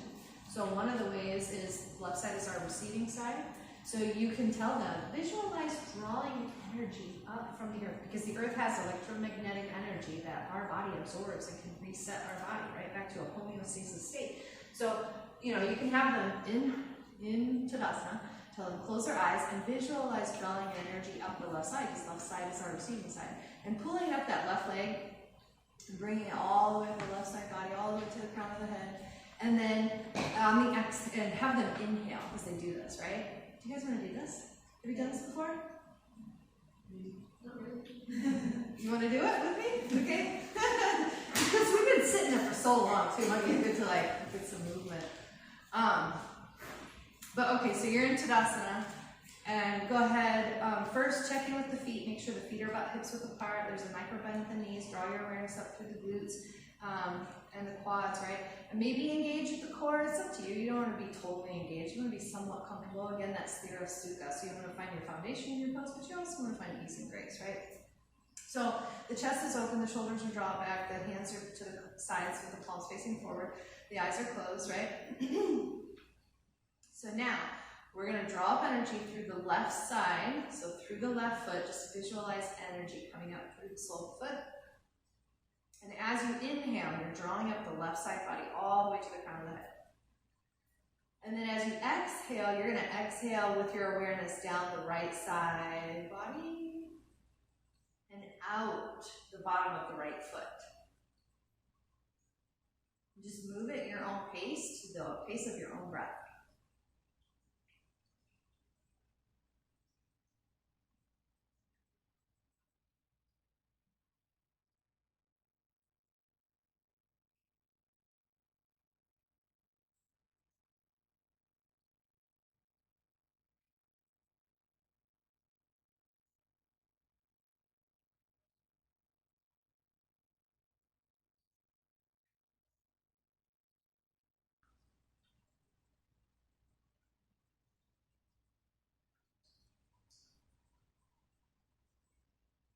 When you're ready, you can open up your eyes. How's that feel? I should have had you check in. This might be something you do with your class someday. Have them check in with their root chakra first, just to kind of, how's it feel there? What do you notice? What's coming up for you? And then take them through this exercise, and then have them check in with their root chakra after, just to see if anything changed. Maybe it became more calm, maybe it came online. You know, like, just to feel. Everybody's going to be different because everybody deals with different things, you know. But just to kind of get them too, to also start to notice sensations in their body and start to open that inner ear and to listen to the inner dialogue and get used to different sensations in their body. So some people are so full of trauma that they disassociate with their body so much that they just like, they're like, what? I don't feel anything. You know, like, so we want to try to strengthen that connection, you know, bring them back home to themselves so we can come back down. I just want you guys to experience that, but that would be a good thing to do for the root chakra. Okay, so we said Tadasana or mountain pose. Squatting. So chair pose, Uttanasana, not Uttanasana. Oh my gosh. Uttanasana is full. Oh my gosh. This pose. I can't believe I'm drawing a blank. Can I know the Sanskrit for that? It was one of my favorites too. I must not have been. I must not be using that pose enough in my classes. I've forgotten that. What was the yogi squat again? What's that one? Oh, Malasana. Awesome. This definitely would be another root chakra. So Malasana or yogi squat, and then chair pose. Oh my gosh, that's gonna bother me. Okay. A standing forward bend, so Uttanasana. So just a standing forward fold. So that would be good for root chakra, especially if they can reach. Not a lot of people can reach the floor, but if they can reach the floor, I mean, that's even more grounding. Or if you can get them to put their feet under, their hands underneath their feet, this is super grounding. I've never tried that. Oh, I never did it with my palms down. Yeah. Oh, you've done this? Yeah, I was doing that one. Yeah, that feels good too. But this is good too. I like that. I like to lock on the hands too. Like, give that pressure. That it's called proprioceptive input. That tactile, like it's good. It's grounding. So a lot of kids with autism, they have sensory issues. And it's because of the electrical high mind energy that we have on our planet. So a lot of these kids come in and they do a lot of hand clapping. You see this, you know, they're trying to self-modulate. They need proprioceptive input. They need grounding. They need yoga. They need squeezes, you know. They need that tactile input.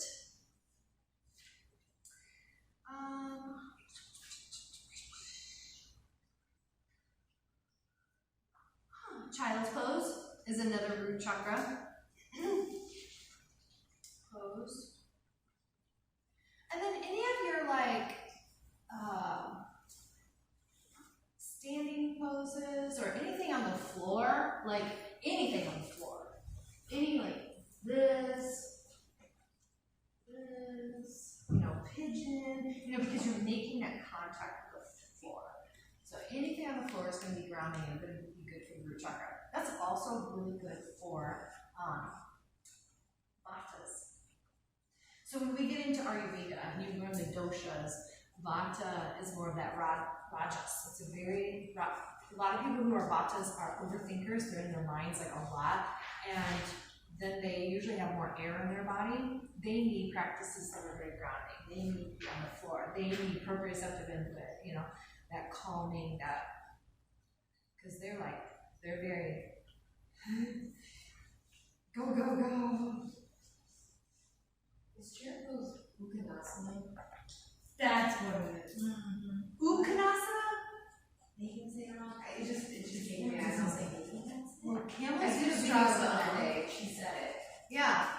And forward fold is Uttanasana. And Camel's Ustrasana. Utkatasana? Utkatasana? Maybe it's Utkatasana. Oh my gosh. Something Katasana. Utkatasana? I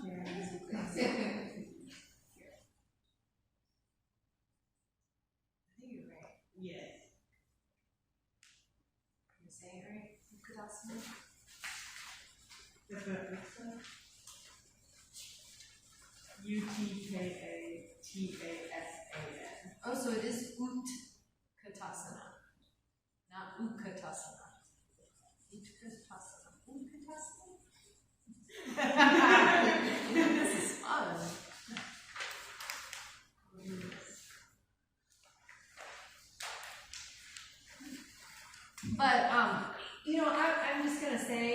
have those specific poses that we're like, oh yeah, these are for root chakra. And if you're going to put together a sequence that is for the chakras, you know, you might throw these specific ones in that you know that are really good, you know. But technically, in yoga is going to be good for your root. Because you're grounding, you're, you know, you're getting people to come into their bodies, they're becoming more aware of their bodies. Yoga period is very grounding. So, okay, the number one blocker for the root chakra is the fear.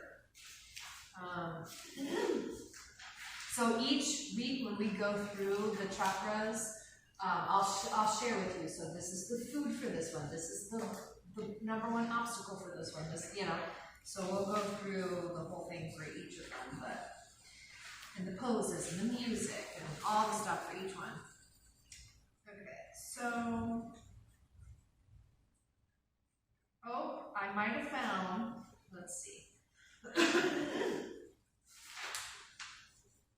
I'll try to read this fast.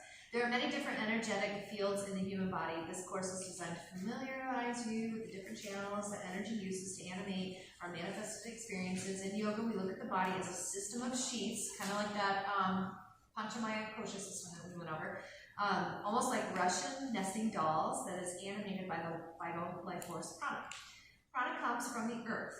Prana comes in the form of oxygen, food, water, sunlight, relationships, and the electromagnetic field. Prana is taken in by the physical body, processed by the energetic body, and used to animate the physical body and mind. Prana can be stored and transformed into ojas, which we'll get into that later. Prana can also be depleted. Ojas can be further transformed into tejas. Yes, this is going to be overwhelming. So all these words. We are born with prenatal and postnatal prana. Prenatal prana is gifted to us by our mother. We actually take prana with us from our prenatal relationship that is supposed to help us throughout our entire life. Postnatal prana comes from the foods we eat, the air we breathe, the relationships we keep, the music and TV we are entertained by, and the earth itself. We can deplete our prenatal prana by overextending ourselves, by using drugs and alcohol, or by being malnourished in any way. From a yogic perspective, the Panchamaya kosha system illustrates our energetic sheets from the physical body all the way into the soul. The physical body, or the gross body, holds all the other bodies and is directly affected when one of the other bodies is out of balance.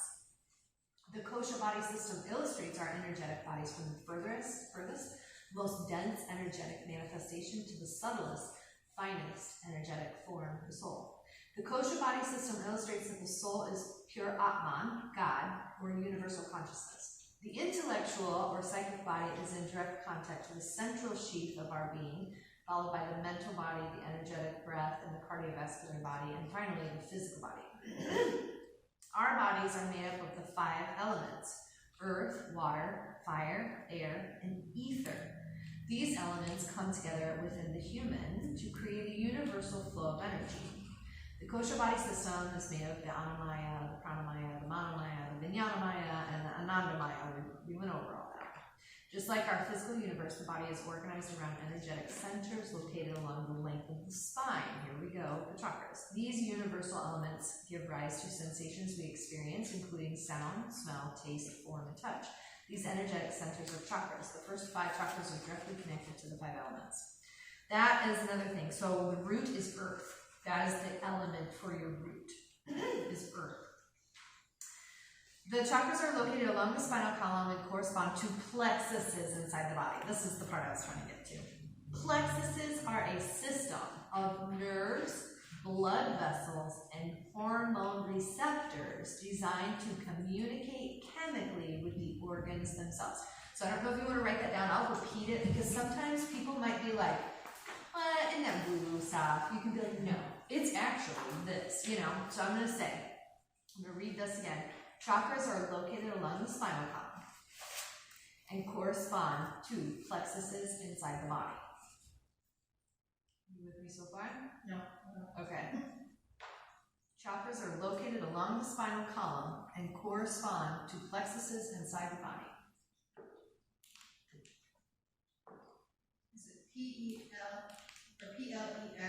Plexus? Yeah. Plexuses is spelled Plexuses.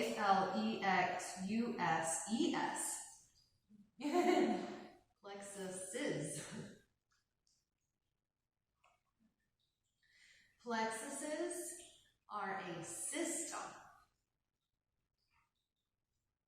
of nerves, comma, blood vessels, comma, and hormone receptors designed to communicate chemically with the organs themselves.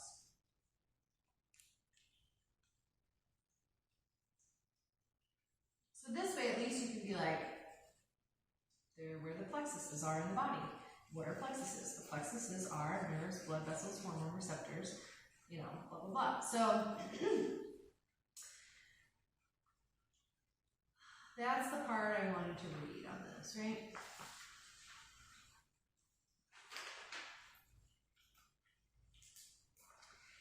Okay, so I'm just going to finish. In the chakra system, the base is right below the tailbone, and the top is the crown of the head. The lower three chakras are the mortal chakras of the earth, and the upper three chakras are associated with the heavens. The heart bridges the gap between the two worlds. Chakras are said to be located in the Sushumna Nadi, also known as the Brahma Nadi, which is the conduit for universal energy. And that's where they say that Kundalini energy sits at the base of the spine of every chakra, and that's when you awaken it. It goes up through all of them, and when it reaches the crown and it goes up and out, then you become an enlightened being, or you're awake, or whatever. Universal energy is known as Kundalini. It's said to be, quote, oh my gosh, that's what I just said. Wow. To cultivate a relationship with Kundalini, the aspirant must first root into the seat of self and rise up through the chakra bodies. As Kundalini rises, it transforms the chakra bodies, and specific experiences arise in the student.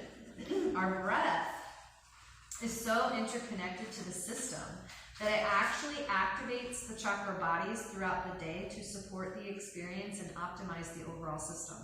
Prana, your life force energy, draws up through the chakra bodies through alternating nasal cycles that interlace the energetic qualities of each subtle body center together. When the chakra bodies are in alignment, the system is in alignment, and the experience can be sattvic and peaceful. And you'll learn, I'll teach you the Nadi Shatana Pranayama, which is the alternate nostril breathing. It's a pranayama technique, and that is it not only balances your Ida and Pingala, you know, but it also balances your masculine and your feminine. It also can regulate your blood pressure. It also can balance both hemispheres of the brain. It's like a great breathing exercise. When an individual is balanced in their chakras, they will be stable and secure. They will be connected to their sensuality. They will have a sense of self-worth. They will have an open and compassionate heart. They will freely speak truth using right knowledge as a guide for discernment. They will be connected to intuition, and they will feel spiritually whole. When an individual is out of balance, they may feel unsafe and unsupported, disconnected from their sensuality, have low self-esteem, feel closed off and lonely, feel unable to communicate, be compelled by intellect, or feel disconnected to source. Okay, so that's all of that. And then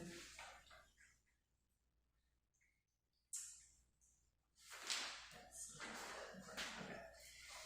So I just want to make sure I give you everything I have for root chakra.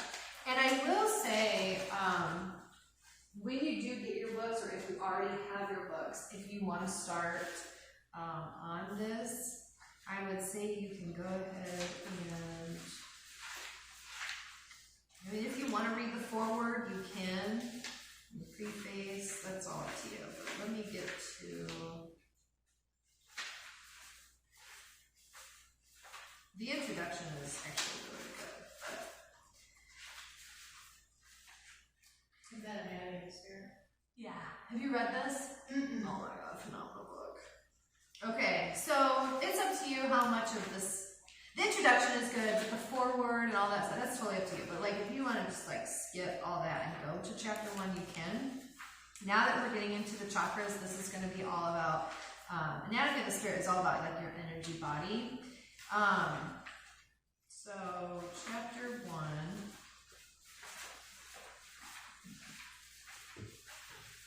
I would say chapter 1's enough. I would say let's go ahead and read chapter 1. If you order, do you know when yours are getting delivered? They all should be here like by one of them I think is taking until like the 12th, but they were like different dates. Most of them are like between the 2nd and the 7th, I think. So maybe this weekend. Yeah. So you might be able to read chapter 1 before Wednesday. Yeah? Cool. Yeah, Okay. I got them all on Amazon, so I can track them. Okay. They had all used copies of everything. I think one of them was like $1.61 with $3.99 shipping, but it's still cheaper than the other ones. Yeah. Yes, that's awesome. Big little more. And yes, let me know where you're at. And if you can't get a hold of, this, and you're a little behind, it'll be okay. Yeah, I will get them, like, I'll order them for sure. Even if 1 week you might have to read 2 chapters just to catch up, we'll get it figured out. So don't stress, okay? But yeah, that's at least, if we can get you guys moving on that might help, because now we're delving into the energy stuff. I'll try to move along, so we may not cover the sacral chakra next week, because I'd like you guys to get caught up in the book, so that we can kind of go along with the book. So then we'll cover the sacral, and then you'll read the chapter about the sacral. And then we'll cover the solar plexus, and then you'll read the chapter about the solar plexus. So, but at least we're diving into it, and I love this stuff. Okay. And then when we bring it all together, when we're done at the end, I'll take you through a whole meditation that goes through each chakra, and we'll do the different mudras for them, and we'll also chant the seed sounds for them. It's wonderful when we bring it all together. It's lovely. So, okay. Enough on chakras for now. Okay, so we did a little anatomy, we did a little chakra, we did philosophy.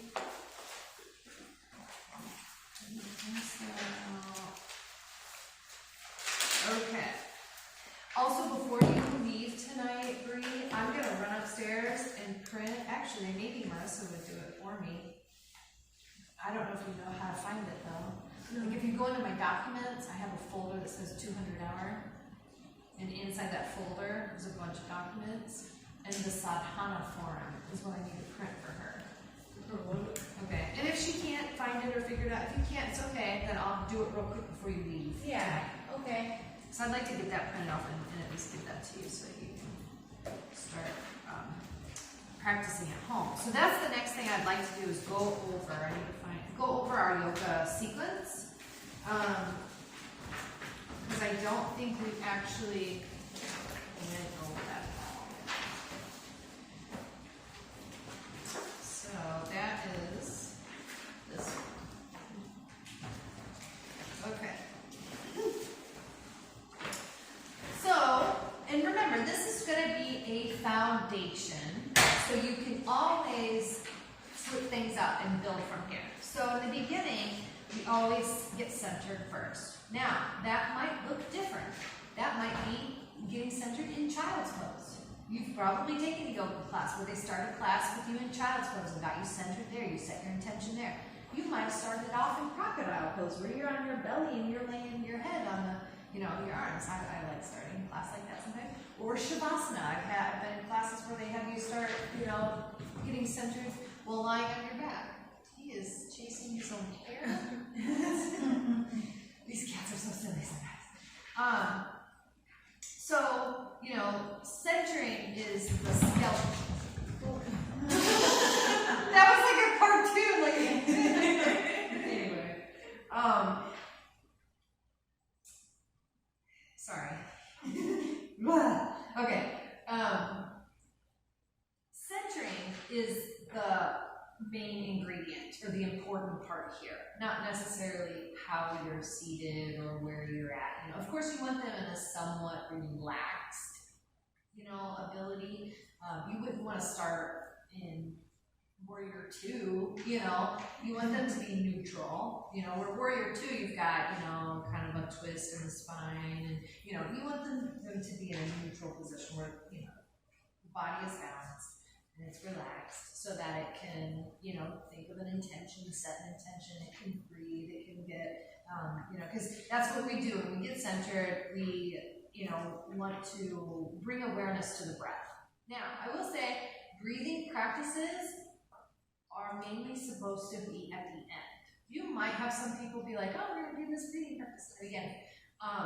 You know, but keep it simple when you do a breathing practice in the beginning.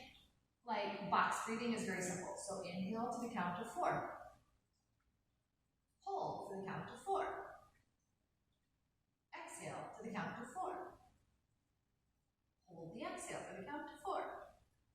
You know, and you might guide them through that box breathing, you know, each part of that breath had to count to 4, right? Something simple like that, and the main focus though, any kind of breath work that you do at the beginning, the main focus is really just for them to become aware of their breath and start to take control of the breath, right? So when we say pranayama practice or pranayama technique, that's something you want to do at the end of the practice, because now you've done the asana. You know, we did that, you know, the Yamas, Niyamas, asana, pranayama. So ideally the pranayama part comes after the asana part. You know, so you want to take them through the yoga practice, you know, even put them in shavasana, bring them up, do a pranayama, then maybe sit in quiet meditation for 5 minutes and then be done. You know, that would be the ideal. I don't even know your password.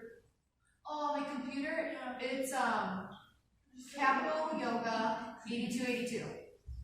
Sorry. I tried to put out caps. She's so helpful. Okay, so in the beginning, we want to center. Doesn't matter where you're at. But in our sequence, and when you teach for your evaluation or teach for your grade, you're going to want to have them centered in one of these poses, either Virasana or Sukhasana.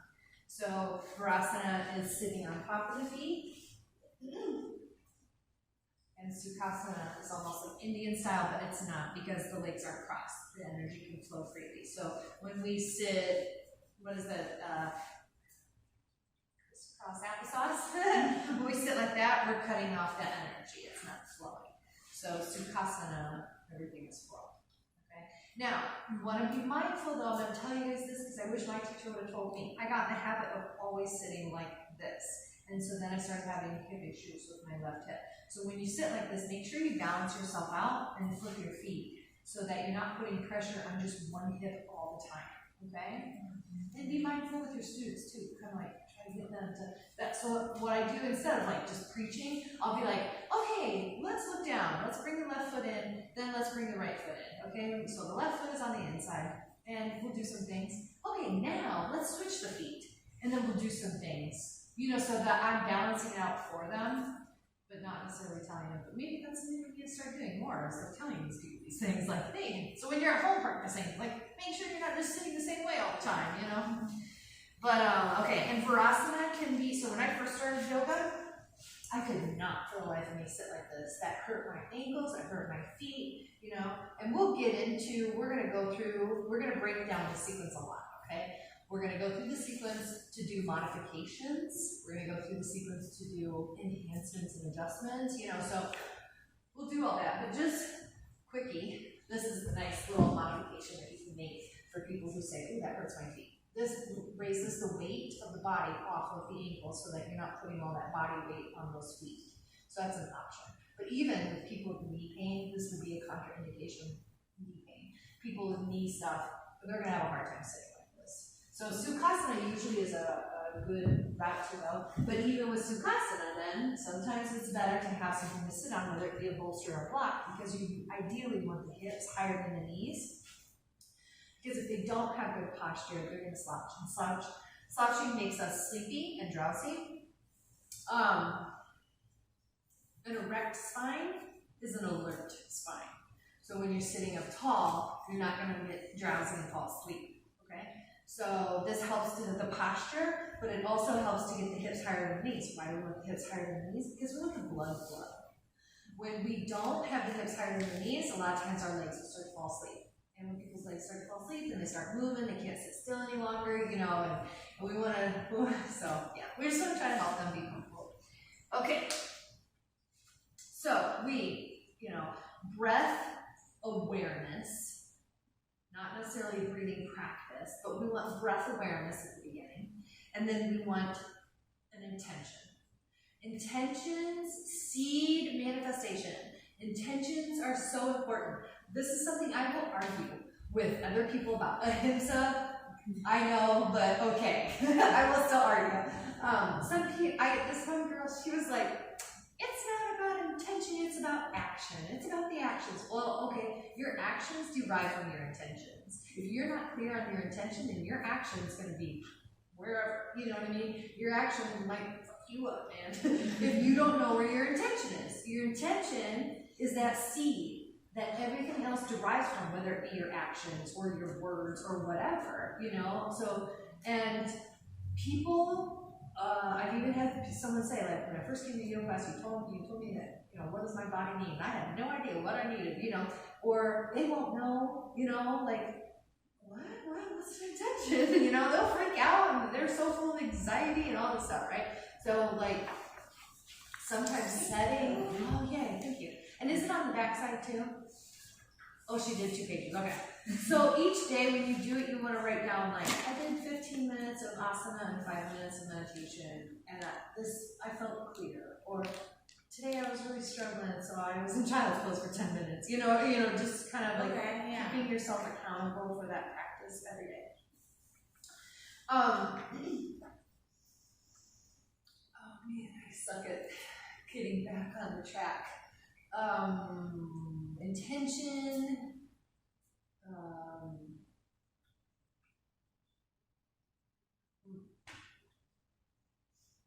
Anyway, it was probably a tangent. Intentions are important. Oh yeah, they won't know what to do. So sometimes setting the intention for them is helpful, especially newbies. If you're teaching a class of newbies, setting the intention for them, like today our intention is just to find more clarity, or our intention today is just to find more calm, or more peace, or you know, like you might, or today our intention is to focus on 3 things that we're grateful for. Or today our intention is, we're dedicating our practice today to one person that we love, and we're going to think about that person while we practice. You know what I mean? And it just, so gratitude is the most medicinal emotion. When you set these things, when you tell these people this is what they're focusing on, the energy goes, the energy goes where the attention goes. So the things that they focus on, they're going to feed, they're going to cultivate, they're going to plant those seeds subconsciously, and they're putting them in their subconscious mind, they're putting them in because our issues are in our tissues, but our good stuff's in our tissues too. So they're putting, you know, that stuff in their body, they're putting it in their mind, they're putting it in their spirit, you know, it's going to raise their vibration. Intentions are important. And I've taken yoga classes where they just totally skip over that. I'm just like, what? Why you do that?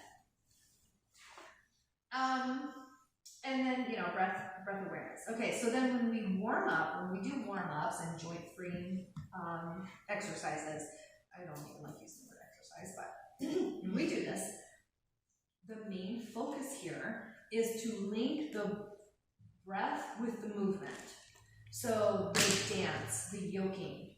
And that was another thing I wanted to recap. We did talk about how yoga derives from the word yuj, or yuj, and what it means to yoke. And what happens when we yoke everything, we bring it all together and we come into wholeness. So yoga is a return to wholeness. That's something else I wanted to add to that. Like, it's a return to, you know, wholeness, being whole.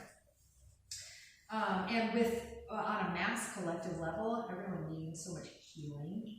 Yoga is so important right now because it helps return people to wholeness. You know, we have, when we go through trauma or bad experiences, negative experiences, things that break our heart or hurt our feelings, whatever, you know, they say our soul can be fragmented and pieces of ourself are left, you know, in fragments. And so what we want to do is bring it back into wholeness, right? And when good practice, I don't know if I told you guys this, I tell a lot of people this, calling back your spirit, calling back your power. So, like, I will chant this, and it's so fun. We could even chant this tonight. We should probably get to it, because it's getting close that time. But it's, I call back my spirit, I call back my power. I call back my spirit, I call back my power. I call back my spirit, I call back my power. I call back my spirit, I call back my power. And I just keep chanting this. And as I'm chanting this, I'm visualizing some of the things in my life just returning to me, the power. I'm taking my power back from that person who, got me all out of my sorts, taking back my power from that situation where I felt like a victim, or my boss made me feel dumb, or that teacher made me feel stupid. I'm taking back all my power. So I'm visualizing all this kind of back into, my area, my aura. It's a really great practice, and it definitely raises your vibration. Okay, so I think we'll get through cat-cow and then we'll stop. So the warm-up here is the cat-cow pose. This is really important. Not only does this help us link the breath with movement, so it does that yoking, but it's also a dynamic movement. You're going to, that'll be something we go over a lot, is with new people, you want to do a lot of dynamic movements. Where Brian, he's going to start throwing you into a haka practice where you're holding things. But newbies need to be dynamic. They need to do the movements because they're not ready to just sit still so soon. That's something you kind of want to ease people into. So you'll know dynamic and static. Dynamic is inhaling the arm up, exhaling the arm down. Inhale.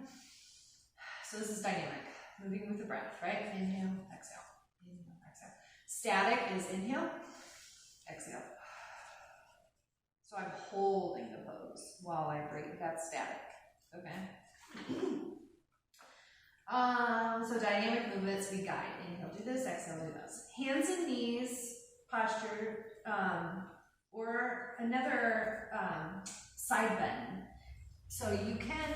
I guess I could stay on the block, but a side bend in seated position. This is another warm up. Inhale, exhale. Inhale. So this is another warm-up, because you're linking the breath with the movement, and you're getting them warmed up. Shoulder movements, wrist therapy. You can inhale, exhale. Do some wrist stuff, little things like that. Neck stuff is really popular, so inhale, exhale, inhale, exhale, inhale, exhale.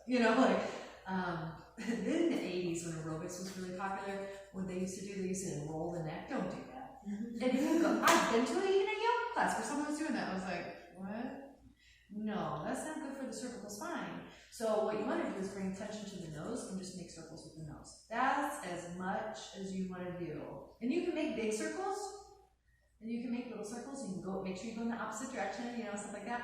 But you don't want to do this stuff. What is it? That's not good for your neck. But in the 80s, they thought it was real cool.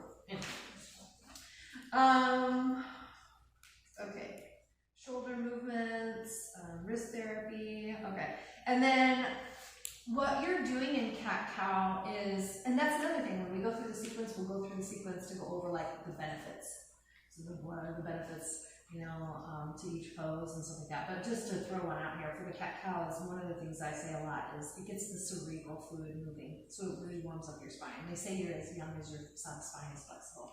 And the spine is such an intricate, woven, detailed mechanism, science in our body. It's beautiful. We take it for granted.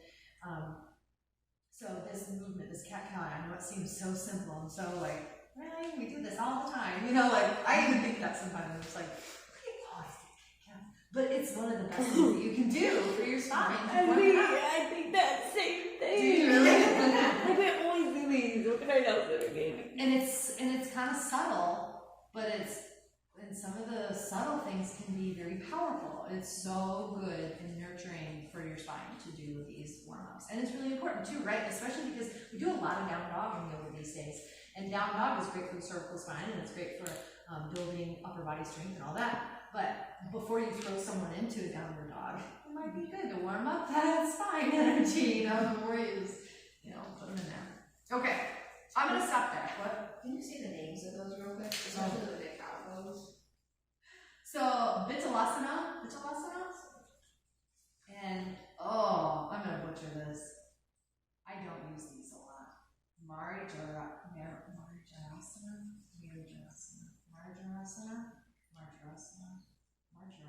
Margarine. Margiasana. I don't know.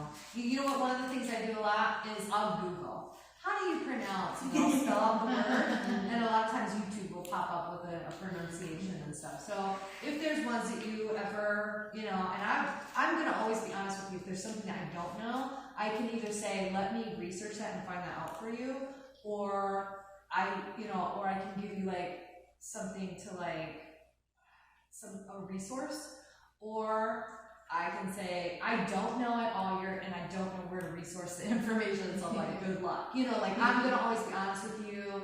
Those people who like, oh, I know it all, you know, and then just lie and stuff, no, I'm not gonna do that. Because this is your foundation, and I wanna give you good, solid foundation. So I'd rather give you the stuff that I know, and if I don't know it, send you out to figure it out on your own or whatever, you know what I mean? Like, so people sometimes, and as you guys too, for when you go out and start talking with your students and stuff, if you ever run into something, that's the best thing you can do, is be like, you know what, I don't know, let me find out for you, and I'll let you know next week, or I'll text you, or I'll call you or something. Or, I don't know, but maybe you could check with Yoga Alliance or Yoga Journal, or, you know, you might reference something that, or like, you know, oh, there might be an acupressure or acupuncture thing. I know someone who does acupuncture. You know, refer, you know, it's better to refer them to someone who can help them than to try, and I've seen people try to be know-it-alls and stuff, and it's just like, it's not yogi. It's not yogi. It's not yogi. But yeah, either I don't know, or I'll find out for you. Okay, we'll do our chant, and then we'll go. So it's about that time. Does anybody have any questions about anything we discussed? Were we gonna take pictures? I was thinking about it. Bree didn't even know that you guys were gonna do pictures, did she? I know, but we need to get them done. Next time? Are you guys okay with that? I'm so sorry. I'll be good. I washed my hair today. And what did you say? I'm not gonna be here next week. Oh. Yeah. I'll be in the weeds. Do you guys care if we just do them now?